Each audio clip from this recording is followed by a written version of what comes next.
Dime qué tú quieres, papi. ¿Quieres que lo mueva para ti? Mueve, mueve. ¿Te gusta cuando me muevo así? Así.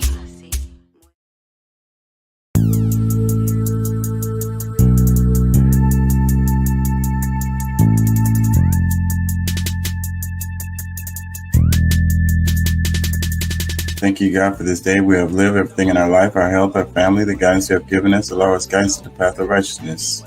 Amen. Really, I'ma get that bitch. Revenge is a dish best served cold. She took my son, now my soul is cold. He took my daddy, now my soul is old. Yeah, man. That's hot shit right there, man. So what we gonna do? We gonna dub? King Chaka ENT. Y'all can check out the music on Spotify, Apple, and other services.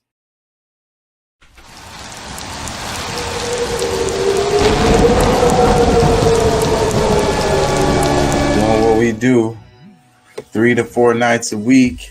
King Chaka ENT.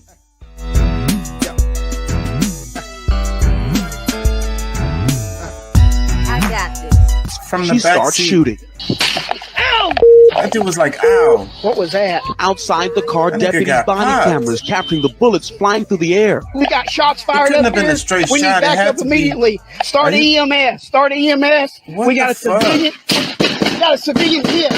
The deputy. Looks like we got us another hit.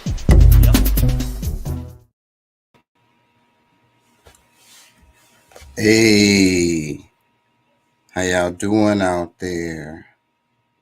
How y'all feel? Remember, an educated public cannot be controlled. Learn to be active. The views and events expressed here are totally whacked and are not necessarily the views of anyone. How y'all feel? Today, I wanted to talk about the higher realm of life. Higher realm of life. So it's like, we're all living here on this planet together. But we don't all experience this thing we call life in the same way. You know how some people say there's levels to it. There's levels to it. So these levels of life may or may not even have anything to do with like wealth or monetary items, meaning that you could have wealth and have, what people would consider a luxury lifestyle and still be living like a low life. Y'all remember that song? That was a trip to me that song was a hit. And it's like Drake and Future. And it sounded like a joke to me. And I bet it was to them. So like, I think the way they wrote that song was like a joke, as far as like, it's kind of like making fun of people who, they go without and they suffer. But they celebrate this, like, I got it out the mud or something, like, or like, I live in the mud or something. Like, I don't know. I can't get my mind into that mind frame because I've been dodging and avoiding that mind frame my whole life. So it's like the plague for me. But I think that they were making fun of people with that song, and it became popular. People were singing it, and it's like, it went away fast, but that song was like, okay, like I'm a low life, like, like I'm singing this, I'm celebrating this fact, right? So, but then, there's another thing going on here with that, um, it's like what I say before, how when people say like, oh, they think I'm an animal, well, I'm just gonna be an animal, I'm gonna show them an animal. So, that's the thing though. But the thing is though, when you choose to live in this lower life, this low life, you're extremely limited. Therefore, your reactions to things tend to be, you know, one of two or three options. You only have a few options. Well, in your mind, you only have a few options because you've put yourself in that place where you're in a low life. So the thing is, what I'm trying to explain is that it's more about what you can experience, right? So think about a person that can speak like 7 languages or whatever, you know, or more fluently. And think about how, like, you know, okay, that may not seem like a big deal, maybe whatever. I mean, for me, it's a big deal because I study linguistics and that shit is hard. But you know, whatever. Beside the point on that. But think about how rich this person's life is when they interact with others.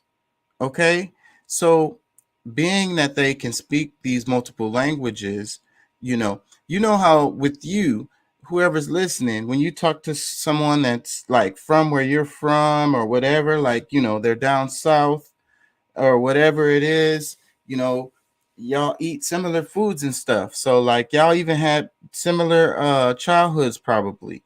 And so, but then the way y'all talk to each other is in a way that you don't talk to other people because they understand you very well. So like you don't even have to say much. It's like that show King of the Hill where the guys are just standing around and they're just like, yep, yep, yep. And it that's so perfect because it's totally like that. It's totally like that down south. And you know, but that yep can mean a whole lot. You know, I guess it's like with the Italians where they're like, forget about it, forget about it.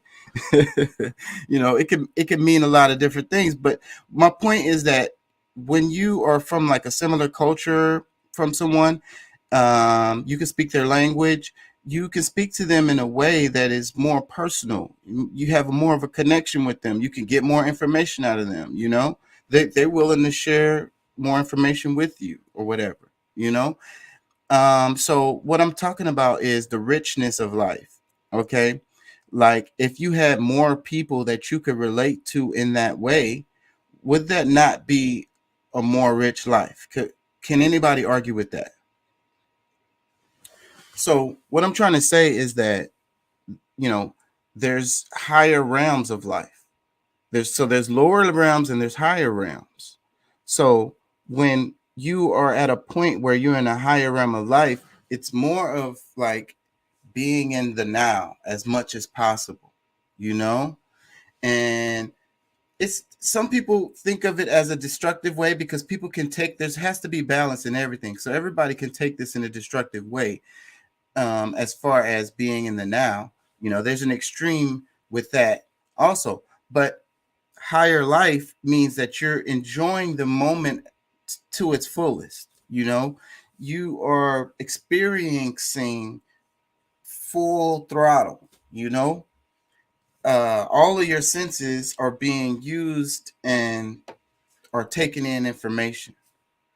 You get what I'm saying? You're riding the wave. It's like surfing and at the same time cooking dinner and at the same time, I don't know, playing PlayStation. You know, you're flowing, you know, and you're doing multiple things at a time. You get to the point where you can predict things that's going to happen. You begin to like read people's minds and understand things that you shouldn't understand. See things that aren't in your actual vision or perspective. That's a higher realm of life. That's what we should be aspiring to. But the media, everything, it pushes you in the other way. It pushes you in a lower life. You know, that's the reason why all of the stuff, it's the jokes, the memes that go down your timeline. You know, it's always a joke when someone is like being petty and being like selfish, you know, you know, not having feelings for others, you know, it's a joke. It's funny. It's like, okay, well, it's just the internet. It's just funny, but that gets promoted. That's what gets promoted because that's what's acceptable or whatever. That's what you're supposed to do. So you're supposed to act like an animal. So you act like an animal. But you don't have to do that. But that's what they're telling you to do. That's telling you what's cool. It's like the idea what I was saying before about how like people are embarrassed to tell people about good things that they've done, but they run out to tell people of the bad things they've done.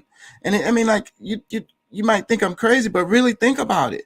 You know, when someone is doing ratchet behavior, unproductive behavior, destructive behavior, drinking, having sex, shooting guns, or something like that.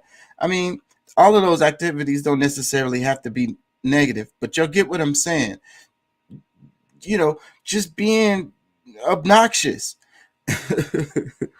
And that's the behavior. Anyways, I'm losing my thought. The point I'm trying to make is, you know, you don't know what you're missing, right? You don't know what you're missing. You don't know what life you could be living. You don't know what experiences you could be having, what real pleasures that you could be feeling, you know? What sights and smells can incite your senses, you know? You just want to have the regular oats, and milk, then that's fine. That's perfectly fine. And there's really nothing wrong with that. But a higher life is experiencing things. So staying in your box, not wanting to try a food or whatever, or not wanting to, you know, I don't know, do this thing that you always don't want to do, you know. You know, there is things that you don't like. If you don't like it, you don't like it. But if you've never experienced it, if you've never done it or whatever, how the hell do you know you don't like it? And that's what I mean by you don't know what you're missing. What if it's your favorite thing is out there that you haven't even tried, but you've been passing it up because you're like, you know, you get what I'm saying? I'm talking about being rich, you know, having a rich life. And we're not talking about money, you know, we're talking about figuring out those things that we're missing, discovering those things that we're missing, you know, every day, the new song, the new kind of music, you know, I don't know, whatever it is you're into, and but you're missing a lot for sure. I could tell you that because we're all stuck in our algorithm, we're all stuck in our box, we're all stuck in our routine, and we just do that every day. And so another part of this is like, I like to ask people, you know, when was the last time that you learned something new, you know, or when was the last time you changed your perspective? That's a better question. When was the last time you've had a perspective on something, a certain idea or thought that you had about whatever, and you've held that for a time? When was the last time that one of those kinds of thoughts or feelings or perspectives that you had changed based on new information, new experiences, new people that you met, new conversations that you had, or new thoughts or meditations that you've had, or just conclusions that you have come to over time? You know, you have to ask yourself that. So if it's been a long time, you know, or you can't remember the last time that has happened, then that means your growth has stopped. You're in arrested development. You're not growing. You're not experiencing new things. You're not elevating life. You're not having a rich life, because the way you think about whatever it is, you know, if you learn, as you learn more about it and experience more things, that perspective is going to change. And I guarantee you it. It's kind of like how when you're low to the ground and you're laying on the ground and you're looking at an ant or whatever, you're looking at a plant, some flowers, the grass or whatever, and then you stand up and you look at the ant, the grass, the flowers, and then maybe you climb, you get a ladder and you climb on the top of your house, and then you look down at the ant, the grass, the flowers. Do you not think that your perspective will be different? Does that make sense? Do y'all understand? As you grow, as your development grows, as you experience more, as you know more things, your perspective is going to change. So if your perspective hasn't changed, that means you haven't been growing. So you don't know what you're missing. So what are you missing? Ask yourself, what am I missing? Am I missing something? Is there something I could be wrong about? Is there some perspective that I have that can be tweaked? You know, is there some ability that I have that I can improve? You know, is there a way that I do things that I could do different that might work better with the fluctuations and, like I say, riding the wave? You know, things change. The only thing constant is change. So if you're not flexible with it, it's like when they talk about the trees, how they flow with the wind. If they didn't, they would get uprooted.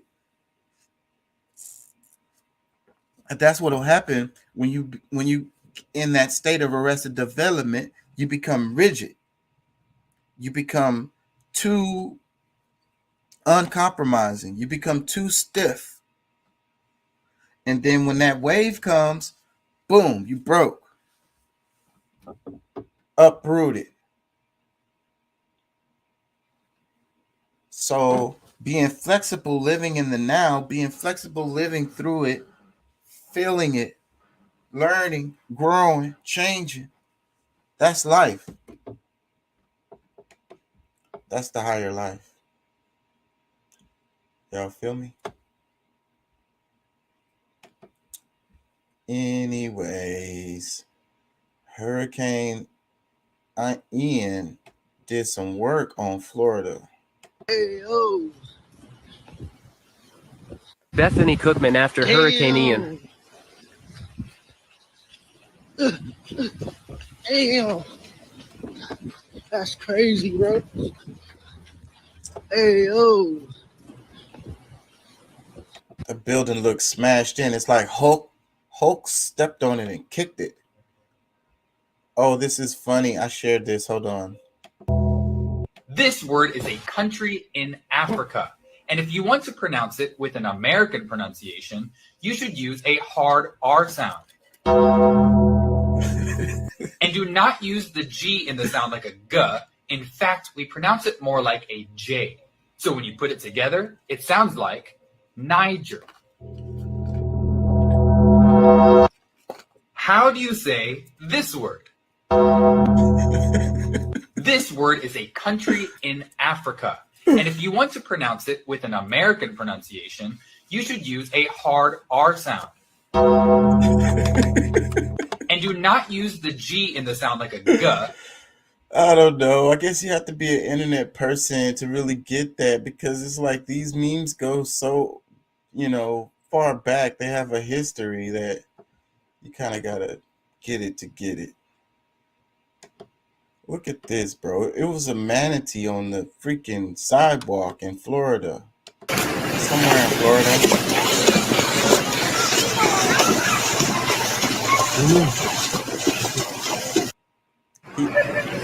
Poor guy.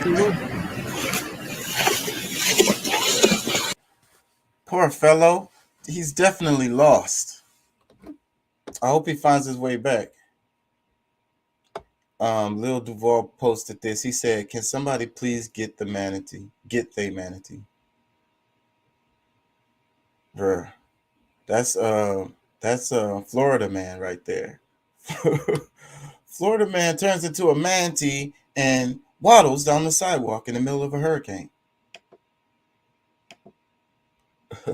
Y'all saw that show Atlanta. In the first season, they explained like Florida man, the way he explained it, like it was one person doing all this stuff. It's hilarious. The whole thing, Florida man, is hilarious. I don't know who came up with that, but that shit is hilarious. Oh yeah, this is another old one that popped back up because of the hurricane, and this one is hilarious too. Don't take risks on treacherous roads, and don't swim in the sea. Incredibly, people have been spotted in the water here in Blackrock and Salt Hill, both today and yesterday. Don't make unnecessary journeys. Don't take risks on treacherous roads. And don't swim in the sea. Incredibly, people have been spotted in the water here in Blackrock and Salt Hill both today and yesterday. It was a stop sign too. It's like the universe telling you to stop. Just stop, please. Please stop. Please stop. Did you get the sign? Did you get the sign? I hope you got the sign. Oh man, that's hilarious to me. This is a clip of a bunch of boats washed up on the freaking harbor. Whole bunch of boats. Big, huge, expensive boats, little boats. The water brought them all the way on. You know, they all damaged. If any of them are still okay, they're lucky. They're all up on the shore. Look at that shit. Yeah. Hold on. There's a little bit more in here for Florida. Let me see. This one, it says, firefighter in Florida rescues a trapped woman from her car in floodwaters. Car's moving, LT.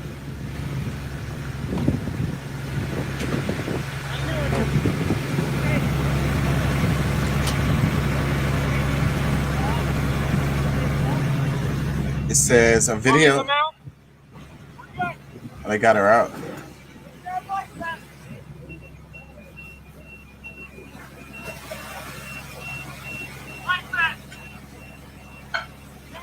It says a video shared by Naples Fire Rescue shows rescuers breaking the window of a submerged vehicle to save the occupant trapped inside on Wednesday. Rescuers can be seen wading through waist-high floodwaters to reach the trapped motorist and bring them a life preserver. Using a rope line, they bring the motorist to safety. Well, good for her. I don't know what the hell she was trying to do. That's the thing I be saying. I've been through a lot of damn hurricanes, bruh. Do not move around. That's how you die. Stay still. You know, even if you freaking, water and food is low, take it easy. Take it easy. Take a chill pill and, ration that shit out and see how long y'all can go, because once you start moving around, that's when it's dangerous. The hurricane gets less and less dangerous as the time goes by, but you got to give it time. When it's the time that's immediately after the hurricane, that's when it's really, really dangerous. Nothing's right. It's like the Twilight Zone. You never know what the hell you might come up on. Freaking down power lines going through your ditch or something, and you step your foot into it and dead. Just like that. They just haven't had a chance to get out there and, stay still, stay put. Don't move around. If you can, don't move around. That's the advice I give them, man. I done been through it. I done been through it plenty of times. And when I see people die, it almost always happens because they were. Now, if you're in your house and it's like full of water and like you're gonna drown, then you got to go, But if that's not the case, then hunker down, chill, go upstairs, hang out upstairs, not in the attic, because people done died in the attic getting stuck in there. So don't go up there. If you got it upstairs or something, just hang out, chill. Here goes another person moving around, but he's got a big truck, so look at that mail sign. It's still not a good idea to be moving around in that water, though. Holy shit. Because he might catch. What happens is you don't know how deep it is. It'll be those ditches and those areas that if it's not a street that like you have it memorized, no, I don't recommend it because you fuck around and drive into a ditch. Even the big ass truck will be stuck. And you be out there. And then if you out there, can't nobody come get you. Now you're going through the water. Now you're in danger. Yo, this is wild. This dude driving through a river.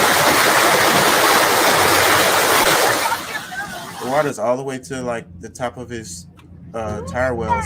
But that's a big truck though. It's sitting up high. I still don't recommend it. It's not a good idea. That water is high. Like I say, he could drive right into a ditch. Houston, we got bios and shit.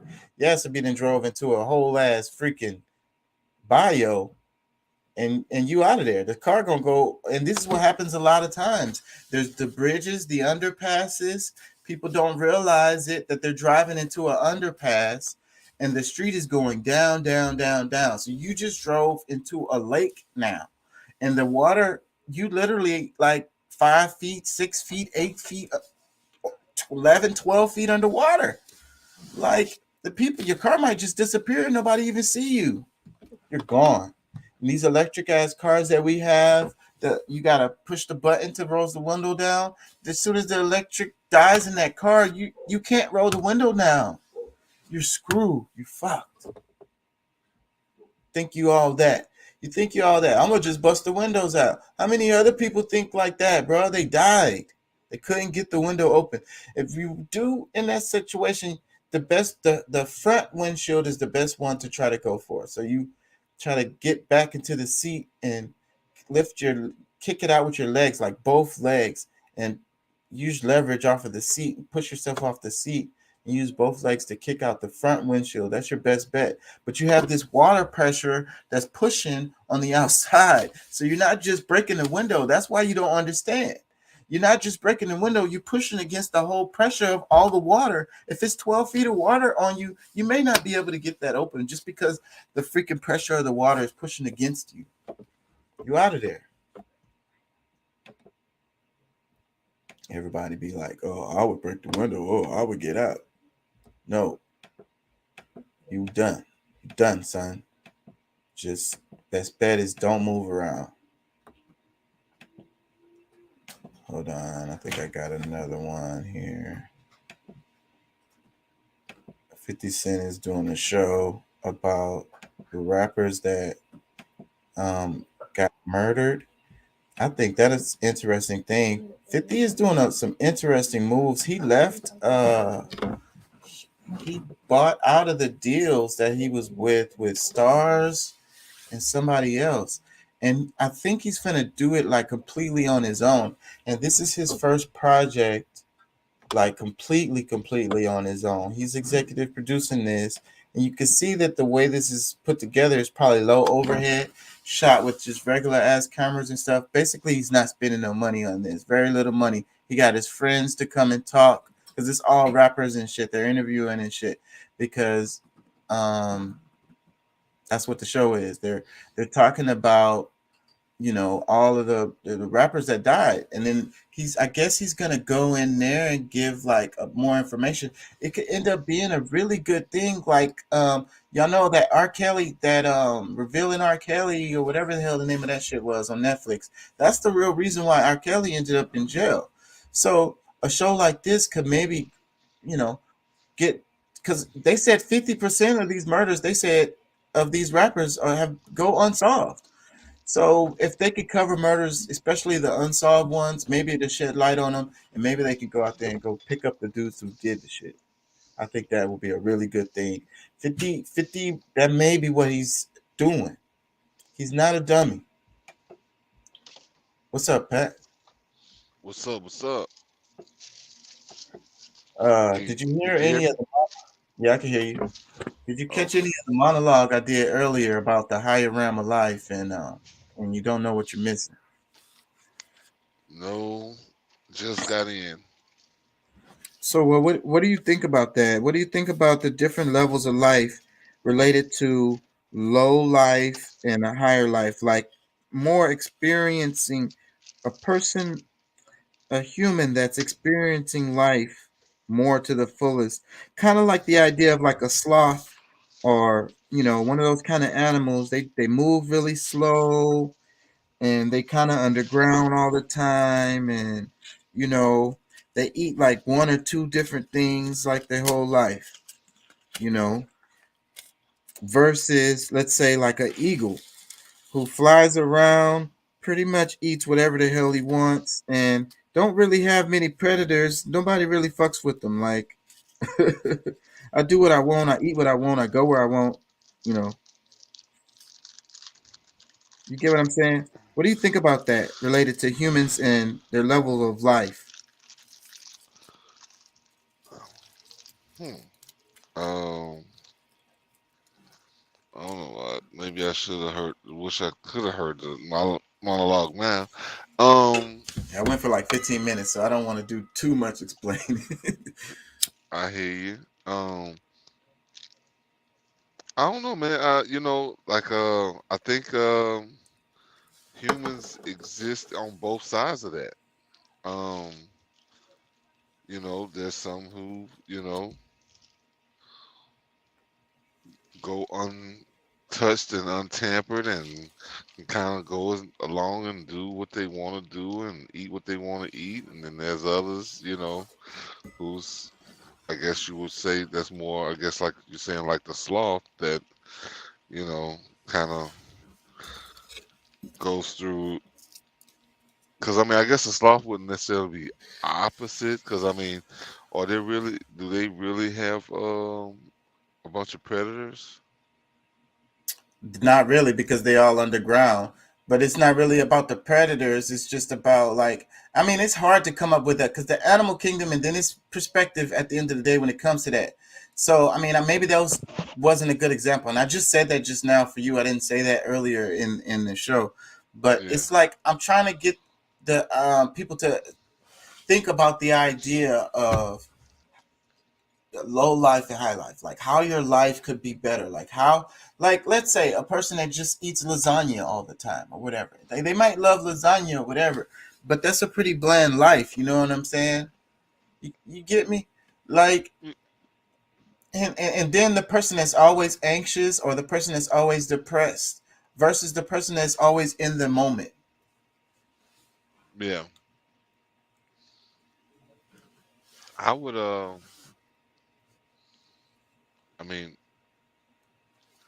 And I did use the example of a person that speaks multiple languages. Like your connection with other people, a lot of times it goes through language and culture. So a person that can speak a lot of languages, they have a more rich culture. They have a more rich experience of the world, of the human world, especially. You know what I'm saying? Dealing with people, because they can go anywhere and chop it up with them, and you know what I mean? Yeah. It must be, it's got to be really exciting to be able to be on that side of, I guess what you're considering the high life, because, if the more opportunities or more options you have to go in and out of different realms gives you a lot more diversity within your lifespan. And those who can't really open up into that or relate to that side of having options and things like that, you're probably gonna, I don't know, I guess they get used to being get used to being more on the limited side. You have more opportunities. That's what I think that's a good way of the balance. What I'm trying to say is the difference between a lot of opportunity and very little opportunity, but not necessarily because of like a system or oppression or because of like a government or something. No, completely outside of all of that. Just you as a human being and what decisions that you make, that you go one way to make yourself more limited, or you go the other way to give yourself more options. So the other side of it is what I was saying was you don't know what you're missing. That's kind of related to that, is like, how do you know what you're missing? How do you know it's something out there that you really like a lot, but you never tried it? TV. Like your favorite thing. TV. That's how most people know. But you don't. TV ain't gonna. You're not experiencing that thing. You're not tasting that thing. You're not touching it. You don't really know. You just, imagining it. Yeah, but until you know about Disney, you don't really have anything to look forward to as far as trying to get to Disney. Talking about like going to the Disney theme park. Yeah, like you know what I'm saying. Like until you see the commercial of all the great things you can do. Well, and I'm just saying Disney because I mean I don't know how great of a place it is now, but you know, or shit. I mean, if you don't know David and Buster's exists, you don't know that that's something that you want to try to do, or right, you know, right, like you right. if you don't know about Yosemite Park, you know what I'm saying. You don't have the desire. You haven't really been met with the desire of something outside of what you already know. Right. So, and then it's more than that as far as the TV, as far as like, because then the world, all this stuff out here in the world, you know, you don't necessarily have to have a TV commercial to know about Disney. If you moved around enough in the country, you know what I'm saying? How many times have you driven by, I don't know, the area, you know, one of those places like that, like just because of your job. Many. Yeah. So that's what I mean. Freaking damn it, I lost my point. You don't know what you're missing, right? That's what I'm saying. People don't know what they're missing. So that saying is something to think about, because you're like, you think you know everything or whatever. You think you know what you like, even everything that you like, you know, you think you know all the music that you like or the different genres that you like or whatever. You think you know all the food that you like, especially once you get older. You're just sure about all of that. Like you're 100% on it. But that can't be the case, because you haven't tasted every food out there. You know what I'm saying? You haven't you haven't seen You still everything. have to explore. I mean, I'm gonna tell you. I mean, I've been met with a lot of different, you know, opportunities, and you know, I've seen a lot of different things. Been quite a few places, but shoot, even just here in America, I haven't seen everything. And so I mean, I think over time, like you know,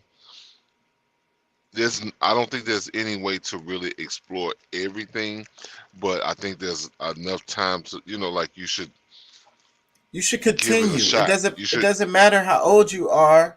You should continue to explore, to enrich your life, because there's something out there that maybe you haven't discovered that could really change your life. It doesn't matter how old you are. You could be at the end of your life, but you found this thing at the end of your life that was fucking cool as fuck. That, you know what I'm saying, bro? Yeah. It could be everything. It could be everything to you. The thing that you don't know you're missing could be your everything. Let me play this, and let you tell me what you think.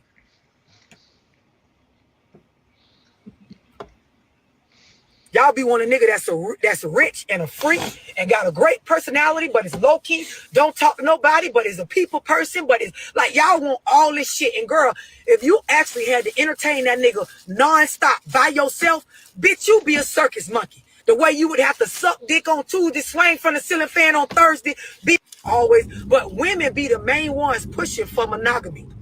And then when a bitch get in a relationship, you don't understand, by asking this man to not fuck nobody else, by asking this man to not call nobody else, by asking this man to not look at another woman for none of his wants and needs as far as male to female, you are then saying, I'm going to be whatever you need me to be, nigga, because I don't want, but y'all don't understand that. Y'all just think that's how it's supposed to be, because that's what the media and the movies and your man in them taught you. That's what y'all think. Y'all, like, truth be told, if up front, a bitch told you, these are all the things you're going to have to do, girl, in order to lock this nigga in like you want to, half of y'all wouldn't even want the nigga after that. But you never sit down and actually really consider, what does it take to be fucking Ray Ray's girlfriend? What does it take to be Michael's wife? Like, what type of demons do this nigga really got? What type of sex drive do he really got if he left every other bitch alone and only fucked with me? What type of things would he want out of me?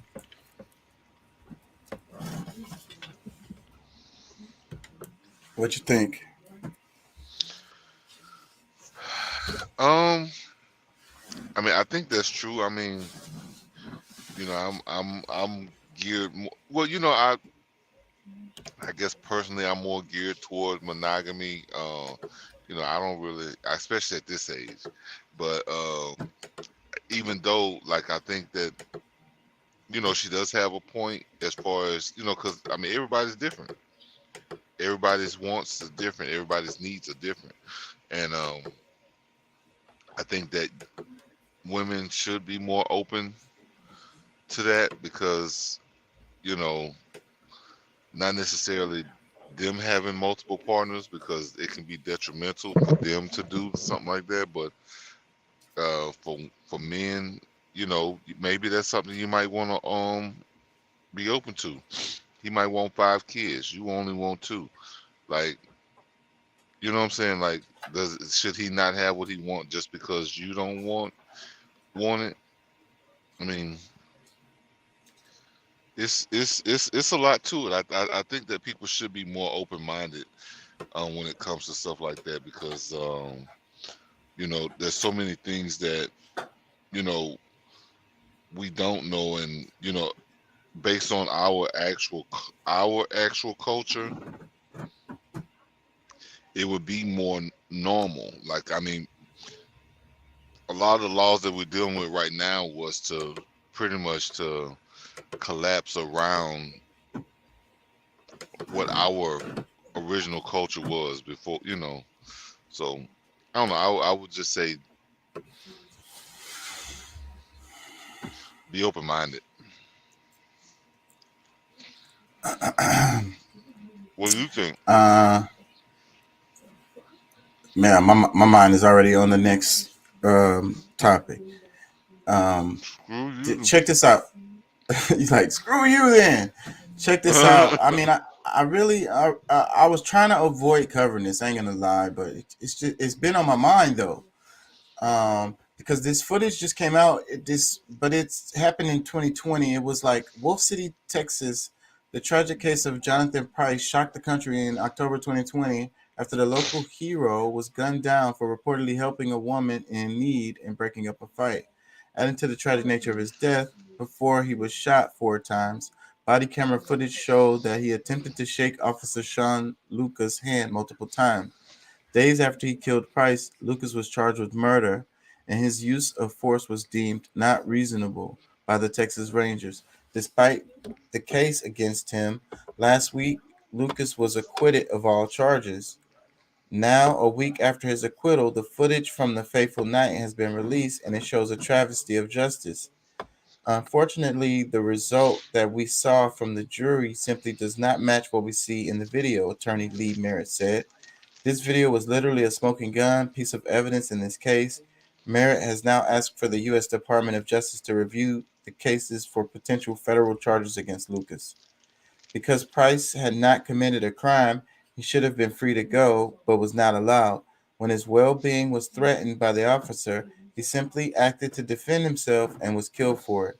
The video of the interaction, physical evidence, and witness testimony led the Texas Rangers to determine that Officer Lucas intentionally and knowingly caused the death of Price.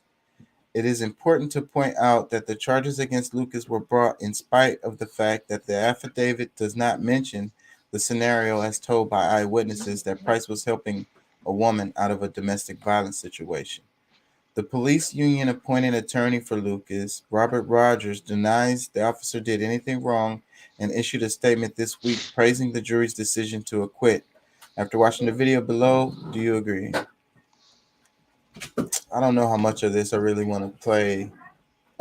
It's really not that horrible of a video, but it's still you could see the moment. So that's kind of fucked up, but I'm gonna play the beginning of it here.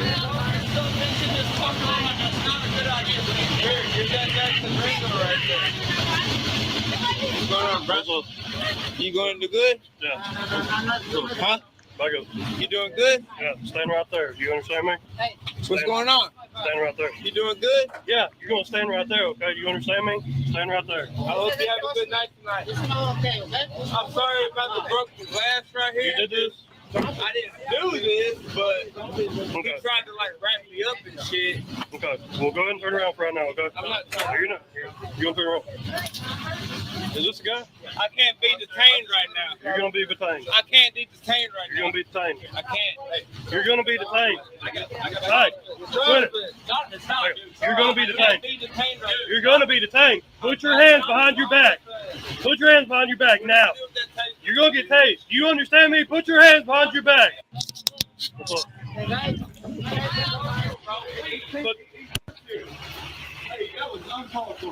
Get back. Get back. Get on the ground now. Get on. So, anyways, I don't want to play that part. This is what it is, man.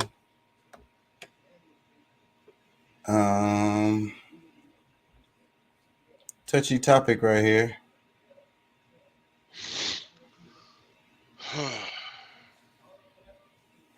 It's like, you know, I played a story last week about a guy. What happened? His car was stuck and he called 911 and they came out and he started having a panic attack when the cops came. And they ended up shooting and killing the guy, bro. Like, it's crazy. The thing is, and this was a white guy, the one that was called 911. So, but what's weird about the whole thing is like how escalating the situation, like the situation wasn't dangerous until the cops came and escalated the situation into a dangerous situation. Yeah. How does that happen? And you can see in that video, like the guy didn't look like he was a threat to anyone. No, I mean, I don't see it. I mean, because I mean, I guess there's a possibility. I didn't see enough of it, but I'm gonna just based on what I did see, I would say that I mean he was way too calm. He was speaking directly with him. Like first of all, like I didn't hear the cop give any articulable, reasonable reasons in order for him to want to take him to arrest him. And well, apparently it was a fight, right? Because they're saying that it was like a domestic dispute and he was breaking up the fight. So he was basically that's what the story is saying. He was saving the girl from the dude. So, okay. So maybe while they were fighting, they broke some, glass or whatever. So whenever you destroy property, whenever, that's what I be saying all the time anyways, they protect property. So, but whenever you like if you was to have a fight inside of a store and something got broke inside of the store, then they tend to take you to jail for that because of the, the damage. But at the same time, regardless of all of that, what I'm talking about is escalating the situation. Like he definitely could have talked to the dude. It's like he just wanted him to submit right away, and the dude wasn't. So then he just escalated it and escalated it and escalated it. I think it becomes I think sometimes these things becomes really ego driven, where like the cop feels they like they don't have the power, and because they feel they should be matched or they should be met with a certain level of I don't know, like what's the good word for it? I don't know. Like as far like they feel like they should be higher than the citizen, and if you're not, begging or submit. So like totally like just submitting to them or whatever, then you're a problem and you're aggressive and you're all these bullshit things that's not really actual. This is like things that's happening only in their head, because I mean, even other people around them were like, no, he's, you know, he's good. Like he, you know, like really looked like they were trying to take, you know, like de-escalate the situation. Like they look like they were trying to de-escalate the situation. The cop came in and it's like, okay, let's try to calm all of this down. Old Duty was still had nerves going after just having a fight, you know, so he's kind of nerved up still. Yeah. Cop shows up. It looks like the people were trying to, like you say, I think they were trying to de-escalate the situation. The cop did the opposite. Well, yeah, and they had already picked him to be the bad guy. And what's up, Elliot? He say, peace to the gods. Peace to the gods. What's up, Elliot? Yeah, peace. Yeah, man. But it seemed like they had already decided this was going to be one of the bad guys, and that whatever he chose to, however they chose they were going to handle the situation, that was just going to be that. But, you know, which is, of course, not fair. And that's the biggest issue I have with law enforcement, is that, you know, they're not going by the book. Most of these guys, I mean, if you look at some of these shows that's like, you know, I see videos all the time where these guys that are you know, protecting their First Amendment, and these cops have no idea what their job is, and what, you know, like the citizen, like the people know better your job than they do.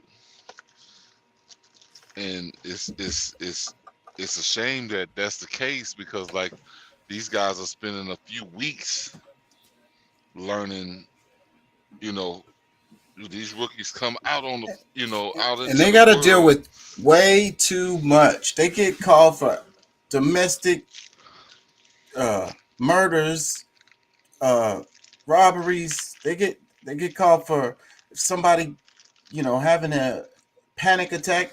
Like, they get called for everything. They're supposed to know how to handle all that shit. They need fucking degrees if you're expecting them to handle all that shit properly. But our system not set up for that. They don't want it like that. They're here to protect property. That's it. Well, restore order. I agree with that to some extent, but you know, I think that you know, if they're gonna be involved in people's lives, and you know, some, like, this guy died, right? Yeah, he died behind the ignorance of a cop. You know what I'm saying? So when it comes to that level, you know, there's got to be other checks and balances, because even as a rookie, I get the fact that, okay, you don't really have the experience, all of the know-how, but there should be somebody that you can call upon to say, hey, look, this is such and such, such and such. I'm doing this, and this is what happened, blah, blah, blah, to the best of my knowledge of what I know, blah, blah, blah. And then there's somebody that can say, okay, in this situation, you need to shut the fuck up and go home. Yeah. Tell everybody, have a good night, be careful, be safe, go home, blah, blah, blah, whatever. And you take your ass on to the next stop. Elliot says you can't learn man's law overnight. He says study. I want to move on because that shit is too touchy. I'm gonna get emotional. This one is too kind of, but this is not gonna go the way y'all think. Let me play this. If y'all haven't seen this, this blew me away. It is. So we are out in the middle of the desert. We're driving along, and I see a car that's broken down, and there's a black man. Now, there is not a whole lot of black people here in Idaho, right? Not a lot. So I'm thinking nobody else is probably going to stop to help this man. So I'm just like, you know what? We should stop. We should stop and help this man. No, we shouldn't. I'm like, what? And she's like, oh. I was like, no one else is gonna stop. Not my problem. And I'm like, come on, we gotta help this guy out. No, we don't. See, no, the fuck we do not. So see, I just gotta say, like right now, like she said, we already had too many black people in the car. Niggas already in this little vicinity. It's too many. One too many. She said ninjas. Ninjas. That was ninjas for anyone that she has a speech impediment. That was I a little slow. Anyway, she wouldn't let me stop. She wouldn't let me help the guy. No. You know how much hotter it would be in this vehicle if we put that black man in here? And then I just know her because I know she's gonna be like, well, what do we get robbed? Mm-hmm. And if we did, I'd blame it all on him because you was the one. We'd be sitting there and I'd just be looking over like, okay, that was my bad. Yep, your fault. I don't know what I just can't deal with these racists. These racists over here. Racist people out Racist. There. Tell me about it. They just rude. Disrespectful. Now what she doesn't know, we're driving back the same way. Be still there. I'm stopping. He can try. I'm stopping. I'm gonna push the gas pedal. What do y'all think? Well, I mean, that's one of those difficult things that, you know what I'm saying? Like, I guess both of them are right. I mean, Trash. to some extent. That's what I would say. Trash. I hate to be that way, but hey, I love humans. I really do, all of them. But, just kind of like what we was talking about earlier, realms of life, higher realms of life. These people are on the lower spectrum. They're living on the lower spectrum here. They chose both of that. them? Yeah, both of them. Because both of them have different ideas. So both of them are on a lower level of thinking? Well, if this guy really wanted to help the guy, he would have done it. Right? Well, it looks like he was trying to, but then his wife or his girl or whatever had an issue with it. So put yourself in those shoes, though. You're in a situation where it's somebody you feel like you want to help and your wife says no. What's going to happen? Most likely, if that's what you really want to do, that's probably what you're going to do. Well, you know what I'm saying? Yeah, but I mean, if I'm with someone and I want to stop and they're like, no, don't stop, I'm going to keep driving just because we just had that disagreement, because they might have felt something that I didn't feel. You know what I'm saying? Like there's, the energy field is out there. All of us, like I might have been in my, like, oh, I just want to save the world mindset, but there's something that this one, she feels negative about, and it's like, so okay, maybe I shouldn't. Maybe I shouldn't. So I mean, and the queen got to be the king's counsel. We was talking about that before. So I agree with you. You take it into consideration, but most likely, it depends though. But what the guy, man, looks like he's got food on his face, bro. Like a dirty wrinkled T-shirt on. Man, whatever. I'm just saying, man. I'm not trying to judge anyone. I'm just saying. Elliot says it looks like a stage. And I was thinking that too. It probably is. He also says, "I'm gonna help." Period. So it could have been set up. They just made this for whatever. But I think that the idea had to be inspired from something. So that makes me think about that. And but then the conversation that they're having and how comfortable Buddy was with it is that suspect. I think it was funny to him. It's funny that she's like, he's like, she's racist. Well, I mean, I can understand, like they made a moment out of it on camera. So yeah, they're being somewhat jokey or whatever. But I guess it is something. It's worth the conversation, because I mean, just because like I said, I mean, she's because I'm gonna tell you, You know, of course, growing up, Louisiana, shit can be in way deep, dark woods and this, that, and the other. We used to stop, but it became a time where things changed so much to where, shoot, if you stop and help somebody, that could be the end of your life. You know, your kids have nobody to depend on no more, this, that, and the other, based on you having a kind heart. Yeah. So, So, but what about the other part of it? Talking about it's black people and they was gonna rob you and all of this. well, those are And things to think about. she said it's gonna be hot. It's gonna be hot in this car for the another black person get in here. She said it's way too many black people in this vicinity already. Yeah, that's joking. Yeah, I mean, look, they're on camera and they're trying to be entertaining.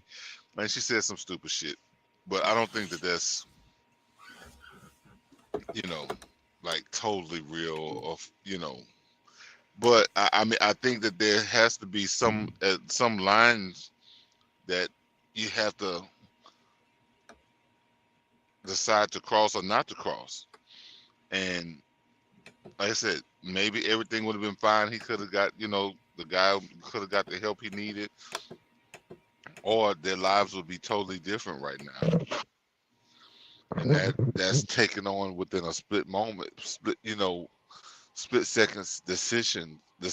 And I don't know, man. I've heard so many bad stories, and I've also experienced it's always, been, a good, it's never been a bad situation for me, but I've heard a lot of bad things where for others, because usually it's like a woman, doesn't even matter the race, a woman sitting on the side of the road, lights blinking, she having issues, somebody pulls over to help, and there's somebody in the bushes.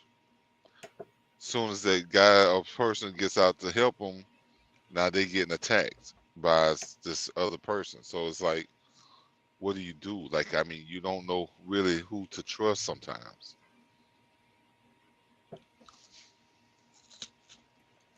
Yeah. I wanted to get into something. I have a bunch of shit. Hold on. I don't know which direction I want to go into right now. Let me just play this while I think about it. Oh shit, pressing the buttons too fast. Something happened.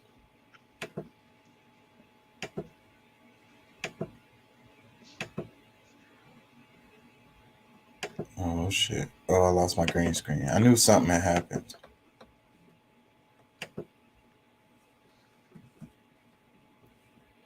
Anyways, I'm gonna play this. Oh, I have to leave and come back. Let me ask you a question.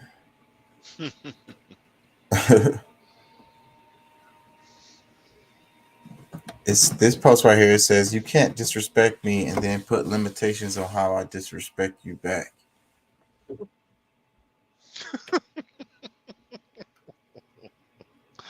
Okay.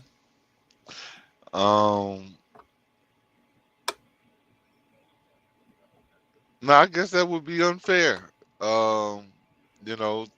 If you come at a level of disrespect, you should assume that you're gonna get equal or more disrespect than you offered to begin with. So I would definitely say that that's true. Like, you can't, try to tell somebody, like, disrespect from somebody and then expect them to show a higher level of decorum when they return fire on your ass. So I would definitely be careful of how you handle people or how you treat them, because if you're disrespectful to someone, I know if I'm disrespectful to someone, I'm prepared that they're gonna probably be equally disrespectful, or more disrespectful. Don't expect less. So, Man, my screen is acting crazy. You can hear me right now, right? yeah. I ain't talking about I'm supposed to use. I am using Chrome. I'm distracted now. I have this. I'm gonna play this, and then after it, ask you what you think, and then I'm gonna reboot. What did you think about do you do pedicures? I always felt some kind of way about it.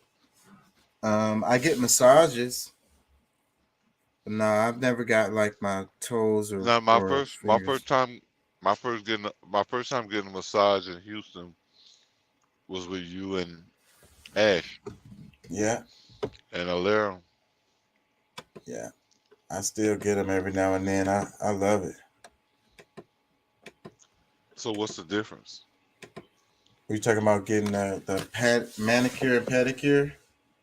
Just a pedicure. I mean, you can get a manicure too, but I mean, Yeah, I always felt some kind of way. I've been in there with my daughter, and it'd be dudes in there, and it'd be like, "Bro, you don't know what you're missing." Yeah. I be seeing them do their feet. Yeah, they be getting their feet done. Bro, So, I mean, I ain't never did it. you get a specific foot massage, like you know, it's and that say, bro, just the foot massage itself can change your life. Yeah. So, but they massage my feet whenever I get full body massage. It's not the same. No, it's not the same. we put our feet in hot water, and sometimes they use wax. Sometimes it's I don't know. I think it's similar, but I don't know. I just always had a problem doing that shit. 16, but it's not Empress 18. Go follow her because I'm not switching. I know some people are accustomed to following individuals who pander to one side. I am not her. Okay. Whenever I make a post that's seemingly favorable towards Black women, I get a DM or comments that say that I'm a bitter feminist, I don't like Black men, I'm gonna die alone with some cats. Whenever I make a post that's seemingly favorable towards Black men, it's, oh sis, you're a pick me. And let me clarify something, okay? I do the picking. Click me finger, the boy I roll with me. Boys, them sugar, them line up like ants. The point that I'm trying to make is I'm on the side of growth. I'm on the side of being reasonable, and I strive to be fair, albeit I'm not perfect. So if you are unable to engage in these conversations and discourse that require some level of maturity and objectivity and emotional intelligence, then you might be following the wrong cocoa butter system. Okay, she might be Empress M16, but it's not Empress AK. Go follow her because I'm not switching. I know some people are accustomed to following individuals who pander to one side. I love this chick like so much. What do you think of this? I don't know what to think of it. I mean, she's, you know, as far as pandering, she's explaining that she tries not to do that. One side or the other, talking about Black men versus Black women. And it's like that on the internet now. It's like you got to pick a side. Yeah, there's this white lady that's now after Kevin Samuels is gone. Now, I mean, I don't know how long she's existed before him, but it seems like since he's gone, now there's like a wide open space for her to do kind of what he was doing, but more on you know, from the female perspective. A lot of the same talking points that he has, everything, and I think it really kind of pisses women off because it's another woman telling them that, you know, how they should, you know, like, you know, let's just say, for example, if a woman can decide to have an abortion, if she decides that she wants the abortion, should a man have to pay child support? And the women is like, yeah, it should, blah, blah, blah, blah. But if he, you know what I'm saying, because she can decide one way or the other if she wants it or not want it. So how about him having the same option to be able to say that he wants to have a child, he doesn't want children, he should be able to, you know, you know, if we're dealing with equal rights. So I kind of look at her as, to some extent, a panderer to men, you know, which even though her points would be kind of the same as what, like I said, Kevin Samuels would say when he was alive. But I don't know. It's kind of weird. I'm assuming you haven't seen her around. Who? The little white girl that's going around doing the interviewing different females and you know, saying how, you know, women are, you know, are the problem in most relationships. Which, I mean, I haven't seen it. That's weird, but I'm not totally against what she's like. I said, she's she has a lot of great talking points, but it sounds like she just kind of took on what Kevin Samuels was talking about, or how he would talk. But she's, you know, of course, just a female voice saying the same things. Yeah, so she's filling that space. Pretty much. That makes sense. I mean, people, you know, I think that, you know, he built a, you know, a fan base. He cultured and then, you know, people it's kind of toxic. I ain't gonna lie. I would watch a little bit of his stuff, but, you know, like the body shaming stuff and some of the stuff like high value man, you know. But anyways, teach his own. But I think that, you know, it's kind of a certain amount of negativity. It's like a certain amount of like, what punishment? That's what I'm looking for. Like, it's like penance or whatever. Like how people do when you're a Catholic or whatever. You're like, oh, I need to whoop myself or whatever. You know, I need to walk on some nails or whatever. I need to punish myself. You know, and I think that that's part of that. That's just my way of looking at it. Like they go there for that. Well, I mean, you know, a lot of times, because I mean, if I'm to, you know, at least take up for him in his absence, is that he wasn't saying all these negative things about women until they got to a point of acting like they were better than, like, you know, these are average women that want better than average men. So it's like, you know, regardless of how much money you make, you should, you know, you're still an average person. You know, some men, depending on their, you know, how their, you know, money making ability, if they're in the multi-millions of dollars and they're not the cute dude, a lot of times they can still get what they want because they're able to provide a woman with the things that she wants. An average woman is always going to be average. You're not going to be a supermodel. You're not going to be able to offer this guy something more. You know, you want to go have surgery and change yourself and this, that, and the other. Okay, maybe if you want to go through all of that. But just, you know, the main thing was that, okay, you're an average person. Be okay with that. Be happy with the fact that, you know, this is who you are. And go get married to another average person. You know what I'm saying? Stop trying to have, you know, like thinking you deserve somebody who's, you know, if you're a 5, stop expecting that you should get somebody that's a 10. Yeah, but yeah, that's why I say I don't really like that, because I think that's a superficial way of looking at things. Like a 10 to you is a 2 to me. You know what I'm saying? I hear what you're saying, but that's the whole point. Like that's like there's a lot of women that go around thinking that because, you know, we for a long time have been promoting to these women that, oh, they're queens and you know, like they're not a damn queen. You know what I'm saying? They're another female that, you know, in this world, that if you want happiness, you might want to bring it down a few notches and just be average, just be a normal person instead of seeking for something that you may never reach. you know, there's 100% of women that's trying to get 15% of men, and there's already a level of women. You know, there's still more women than there are men. So like your chances are even lower, and not to even calculate when you're dealing with, you know, or if you want somebody that's making, you know, this, I guess there's the 6-figure thing, which is not even a big deal to me. Like 6-figure what? 500, 600,000? No. But even with somebody who's making over $80,000 is only within the top 15% of people, or men, you know, and that's not even calculating whether, you know, what their sexual orientation is. I'm telling you, it's way too many factors. Elliot says love under will, and he says I love personality. Yeah, me too.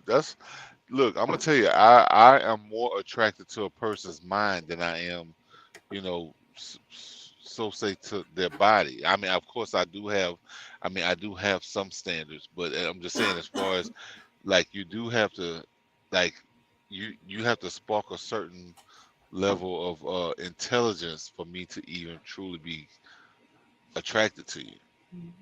So you must take all.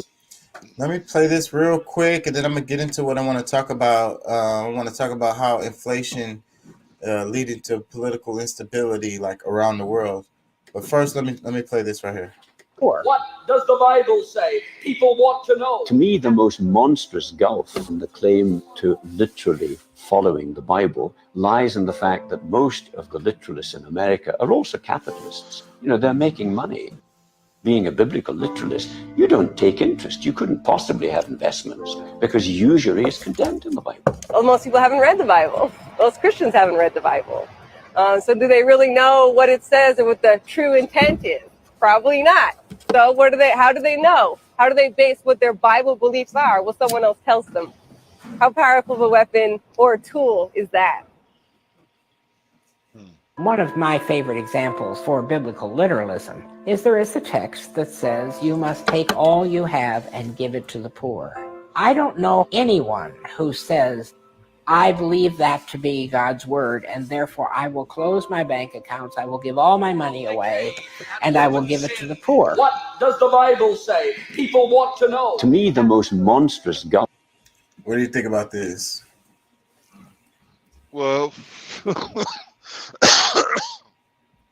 I think a lot of it can be used as a scam. Like, I mean, I think the intentions originally was used to be able to take advantage of people. And, you know, that was its, you know, inception and even now. So, I mean, you know, if you really look at some of these, you know, like what they were saying, like, it's, so would you give your money all the way up until you're poor, and then now you have to be, you know, you give away all of your money to somebody because they're poor, and now you become poor. Now you need someone now to do the same thing for you, to give away their money until, you know, to you because you're poor. Like, is it? I think it's about love thy neighbor. I think, you know, about sharing. You know, I don't. You know, of course, it's not, you know, logical to just give away everything that you have, but it's also illogical to just have trillions of dollars and watch people around you suffer. Well, yeah, no, I mean, I definitely don't, you know, because I mean, I'm more that way with family. Like, I'm not gonna sit around and, you know, I'm gonna have crab and steak, or, you know, lobster or whatever, and then they eating you know, peanut butter and jelly sandwiches. But I think there's a difference when it comes to a church speaking on that, you know, like they're trying to use the Bible so to some extent literally, where it's not meant to be that, you know. But for you to give to the extent that you become poor is ridiculous. It's very immature, you know, unwise. It's probably downright stupid to do that. So And I think that was the point of the post, was try to point out how, you know, basically the hypocrisy in people, and also how, like, you know, basically it's like the lady said, it's a tool to control people. Powerful yeah, tool. yeah, I definitely I believe that wholeheartedly, that that's, you know, it's been used in so many ways to, you know, that harms people more than help. So, and it's to feed greed on one side, and you know, because these ones that's telling you, yeah, you should give, you should give, you should give, they're the ones that's taking. Right. And they want you to just stay poor, and you just be hoping and praying, and you really waiting for the afterlife. It's like, oh, you're gonna get your riches in heaven. Don't worry about it, brother. Oh shit. Don't worry about it. Don't worry about your riches right now. Don't worry about that. Nah, I definitely don't believe in that. Let me get into this right here. The name of this, it says How Inflation Leading to Political Instability, the Perfect Storm. There's a quote on the screen. It says, we face a confluence of lasting insecurities, geopolitical, economic, and existential, each reinforcing the other. We have entered a perfect lone storm. So there's you could feel like there's a shift. When COVID happened, everything is different now. Like, it's like the timeline is like pre-COVID and post-COVID. You get what I'm saying? Not only that, it was an opportunity for the powers that be to, you know, it's the plan that they've been doing for the longest, but this is how it works. It's an opportunity. It opportunity presents itself, and they take advantage of it, you know, on some shit that they've been wanting to do for the longest. And so, and the damn inflation situation, the damn blowing up the pipelines in Russia, the people suffering. You know, I don't think that the sanctions making countries suffer all over the place and backfiring on the European nations, everybody's suffering as a result of these decisions that they're making. And the people are feeling it. It's like, this is on top of everything, man. We just had a pandemic, freaking now we got inflation. Everything costs a lot. Like, y'all ain't paying us right while y'all steady getting richer, and then you want to tell me to put on a headscarf or I can't get an abortion or something. Well, you see, and I mean, one thing I think people need to remember, like, it wasn't a pandemic everywhere. It was called a pandemic, but places with TV and, you know, where, like, the message wasn't able to be spread in every place that every place of the world. You know what I'm saying? In this video, that's what they're going to talk about. And it's a socialist country that we're supposed to hate, and how they fared through COVID and how people were moving there. And a number of the people stayed. People from Canada, the States, went down there to this country during the pandemic because of the totalitarian, the freaking insanity that was going on. Yeah. Let me read the caption underneath the video. It says, a perfect storm of war, climate change, and disease is fueling inflation. In the US and UK, more are turning to food banks to seek help. In Southeast Asia, students drop out of schools as families struggle to make ends meet. On top of that, companies worry of geopolitical risk, a Taiwan contingency, and what they may do to supply chains that are already stressed. In this documentary, eminent global thinkers weigh in on these shocks to the global system and discuss possible ways forward. What you was gonna say? I might have cut you off. I don't remember. I think it comes in with a bang. I can't remember, but I'm gonna play the beginning. 40. Ngayon, patas ng naging 50. Naging 60. Hanggang 81. Hanggang umabot ng 90. People in the middle are definitely falling through the cracks, for sure, 100%. Madalas po kulang kami sa pagkain. Alam po ni Lord yan. Says offer them like a food. We don't accept even government. Strategic partnership between Moscow and Beijing. They said they don't accept what? 才是世界和平稳定的系统性挑战。 I don't accept shit from the government. They bullshit. These are structural insecurities that we now face globally. Geopolitical, economic, existential, climate, and pandemics together. Each threat feeds into the other and compounds the difficulties that we face. 人类正在面临着2战以来最大的一场危机。 It says the biggest crisis that humans have faced since World War II.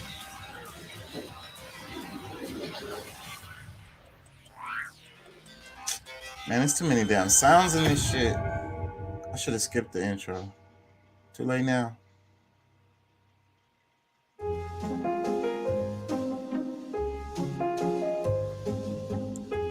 Pennsylvania, USA. Oh, perfect ass houses. I have 3 children, 1 grandchild. We work very, very hard to have what we have. Working 2 jobs each. I 2 work jobs each. 56 hours a week, 40 at my full-time job, and then 16 at my part-time job. That doesn't leave a lot of time for like life. Are you tired? All the time. Christine and her husband each took on their second jobs recently because of inflation. With soaring grocery and gas bills, the family has had to cut back on many things. I feel like I make decent money, and I'm like, why are we still struggling? Okay, what you think?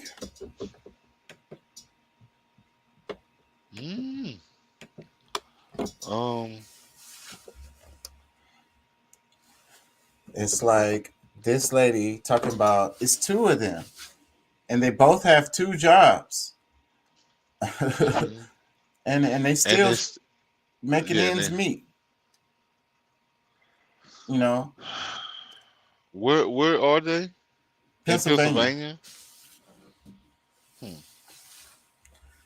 And the cost of the food is kicking everybody, bro.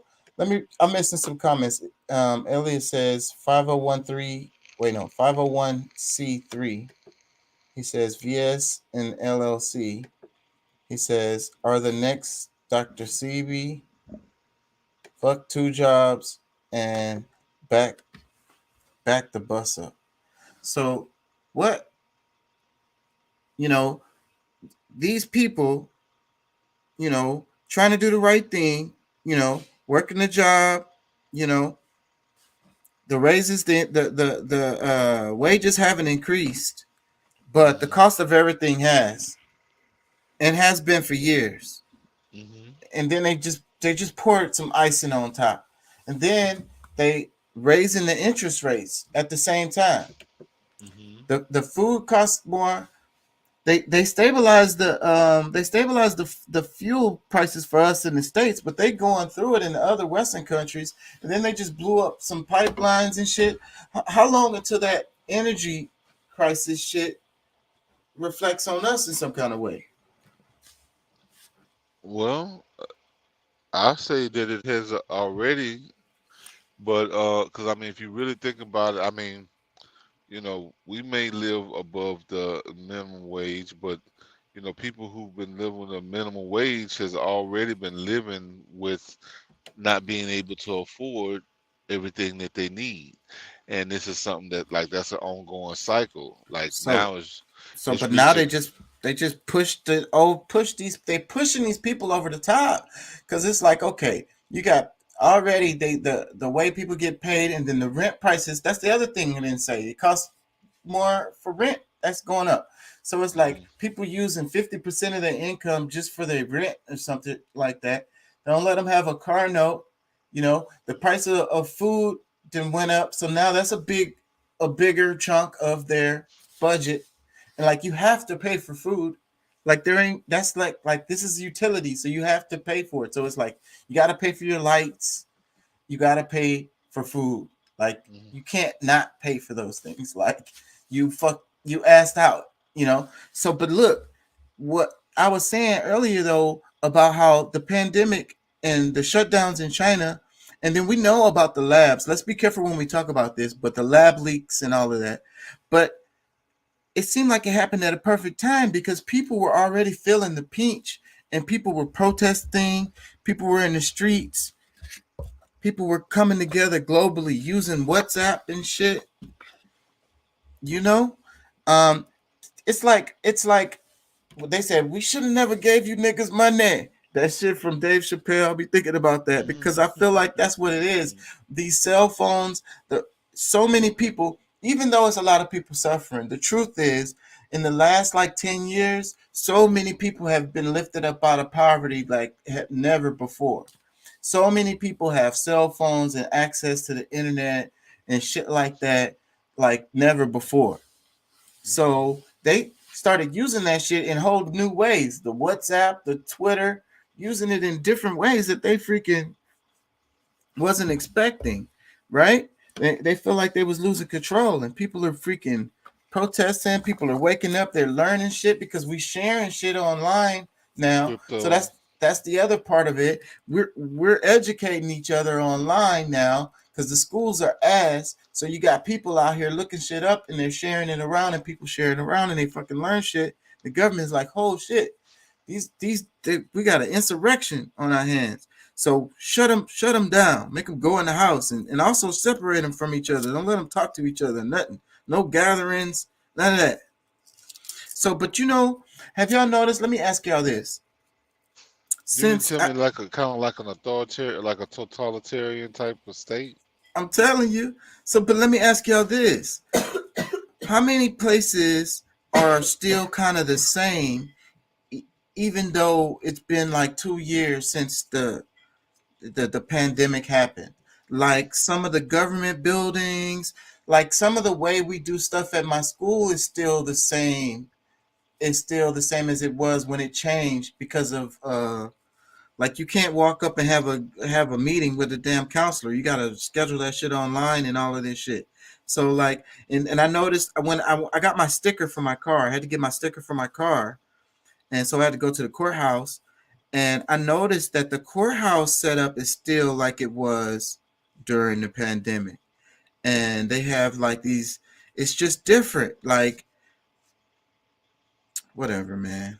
I feel that because I hadn't actually been to you know, because next week I'm going to renew my license. So I guess I'll have my taste of it next week. But however, you know, I have somewhat noticed that, you know, like you got to make appointments for this stuff. You know what I'm saying? Like you can't just walk in and say, hey, I need to renew my license, and you get in line with everybody.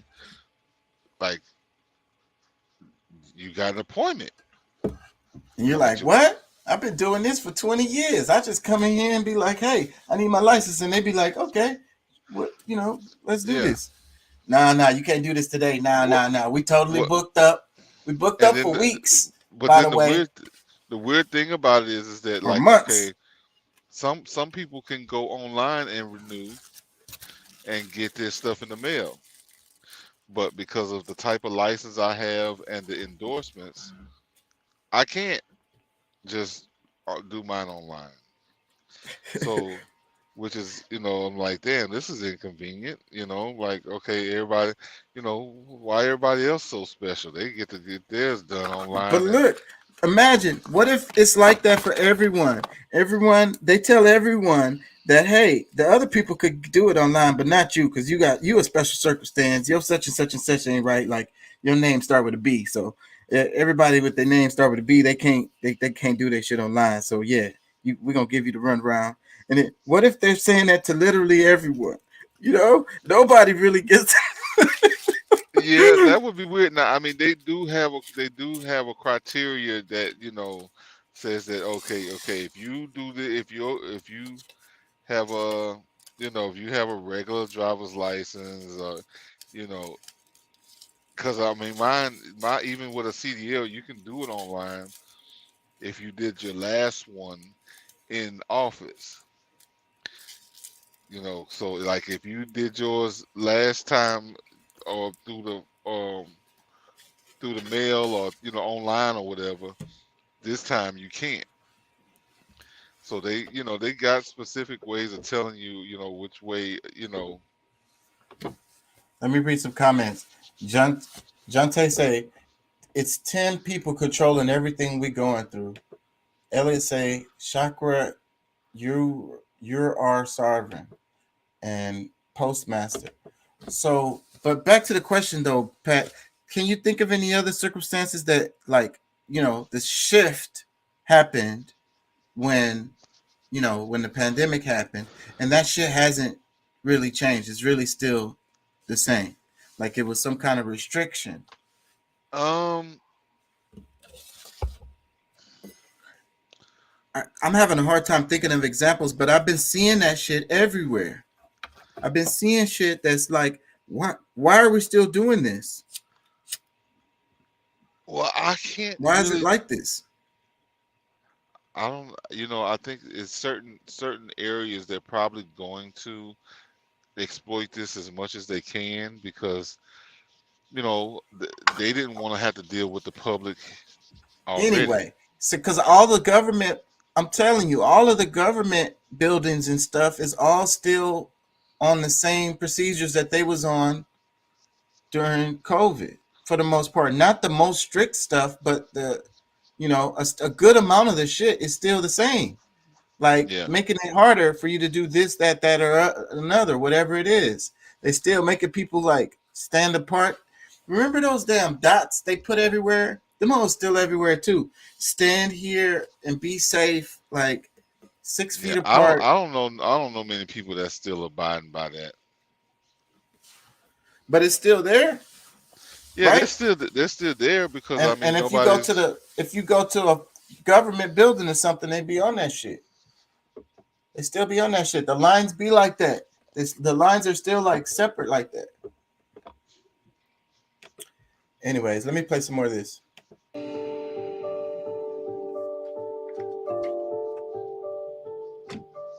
price of gas has really affected my husband more because he has quite a long commute to work. He has to fill up at least twice a week. 4 days, he spent over $200, which is absurd. What's the point of working if it's most of your paycheck? What did she say? 4 days he spent $200? I kind of missed that part. So it's like, man, you're spending a huge ass chunk. I never really like to commute like that. But it's like that for you to have a nice place. A lot of times you have to commute because your job is going to be somewhere away from your place. That's another part of the rat race. I mean, you notice that like the neighborhoods that get gentrified, they moved the people out and sent like freaking freeways or put a dump there or some shit. And then they come back and they gentrify it. And the people, let's say the upper class, the owner class folks, move back into the city.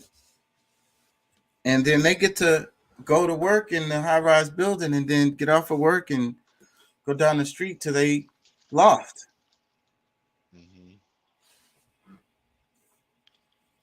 You saying like within walking distance? Maybe. Then they definitely don't have this lifestyle of driving 2.5, 3 hours back and forth to work every day, spending a bunch of money on gas and shit. Totally different life. Yeah. I'm gonna play some more. Goes the gas. There you go.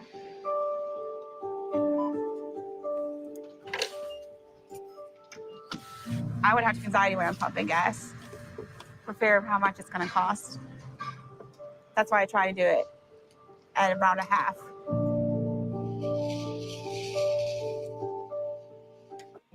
The place serves about 600 families.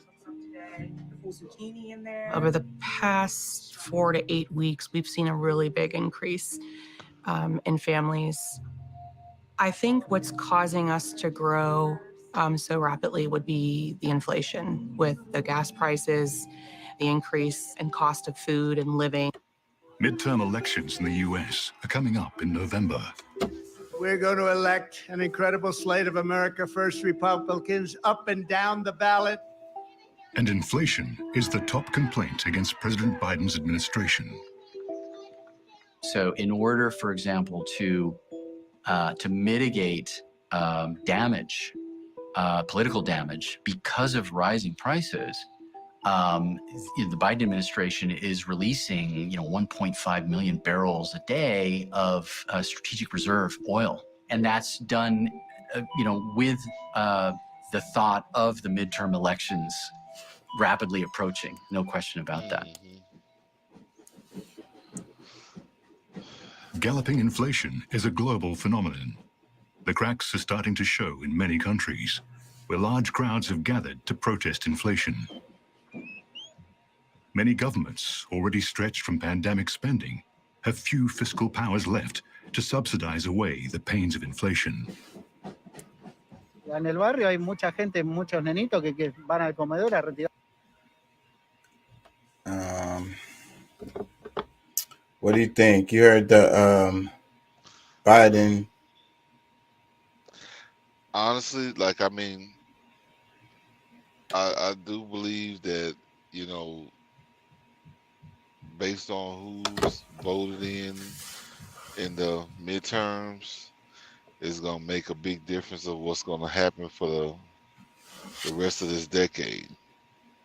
So if we're not careful, we could be buying into paying more for everything, or we might have a chance of things kind of at least curving for a while, because there's a lot of things that's taking place that I think that most people don't really understand or Yeah. Well, I've lost hope in any kind of political solutions to this stuff. These people are in the streets. I'm gonna read some of the captions because it's kind of it Come on goes. now, to- Obama, you gotta have hope. yeah, Keep se hope puede. alive. What's his name? What's the other dude? What was his Jesse saying? Jackson. Hope and change. What was his damn? Yes, we can. Yes, we can fix it politically. Yes, we can. Yeah. Looking ass. What the fuck did he Looking fix? Nada. I'm gonna read some of the captions because they're going through different countries and showing how these people are freaking protesting all over the world. Mucha hambre, mucha pobreza en los barrios. Que vaya también el The gobierno ahí a government los has barrios. come to the neighborhoods. Let's see. We don't accept these thieving government. As prices spiraled, Pakistan's Prime Minister Imran Khan was ousted in April 2022. Continued inflation brought many of his supporters to the streets. Pakistan's inflation was 27% in August.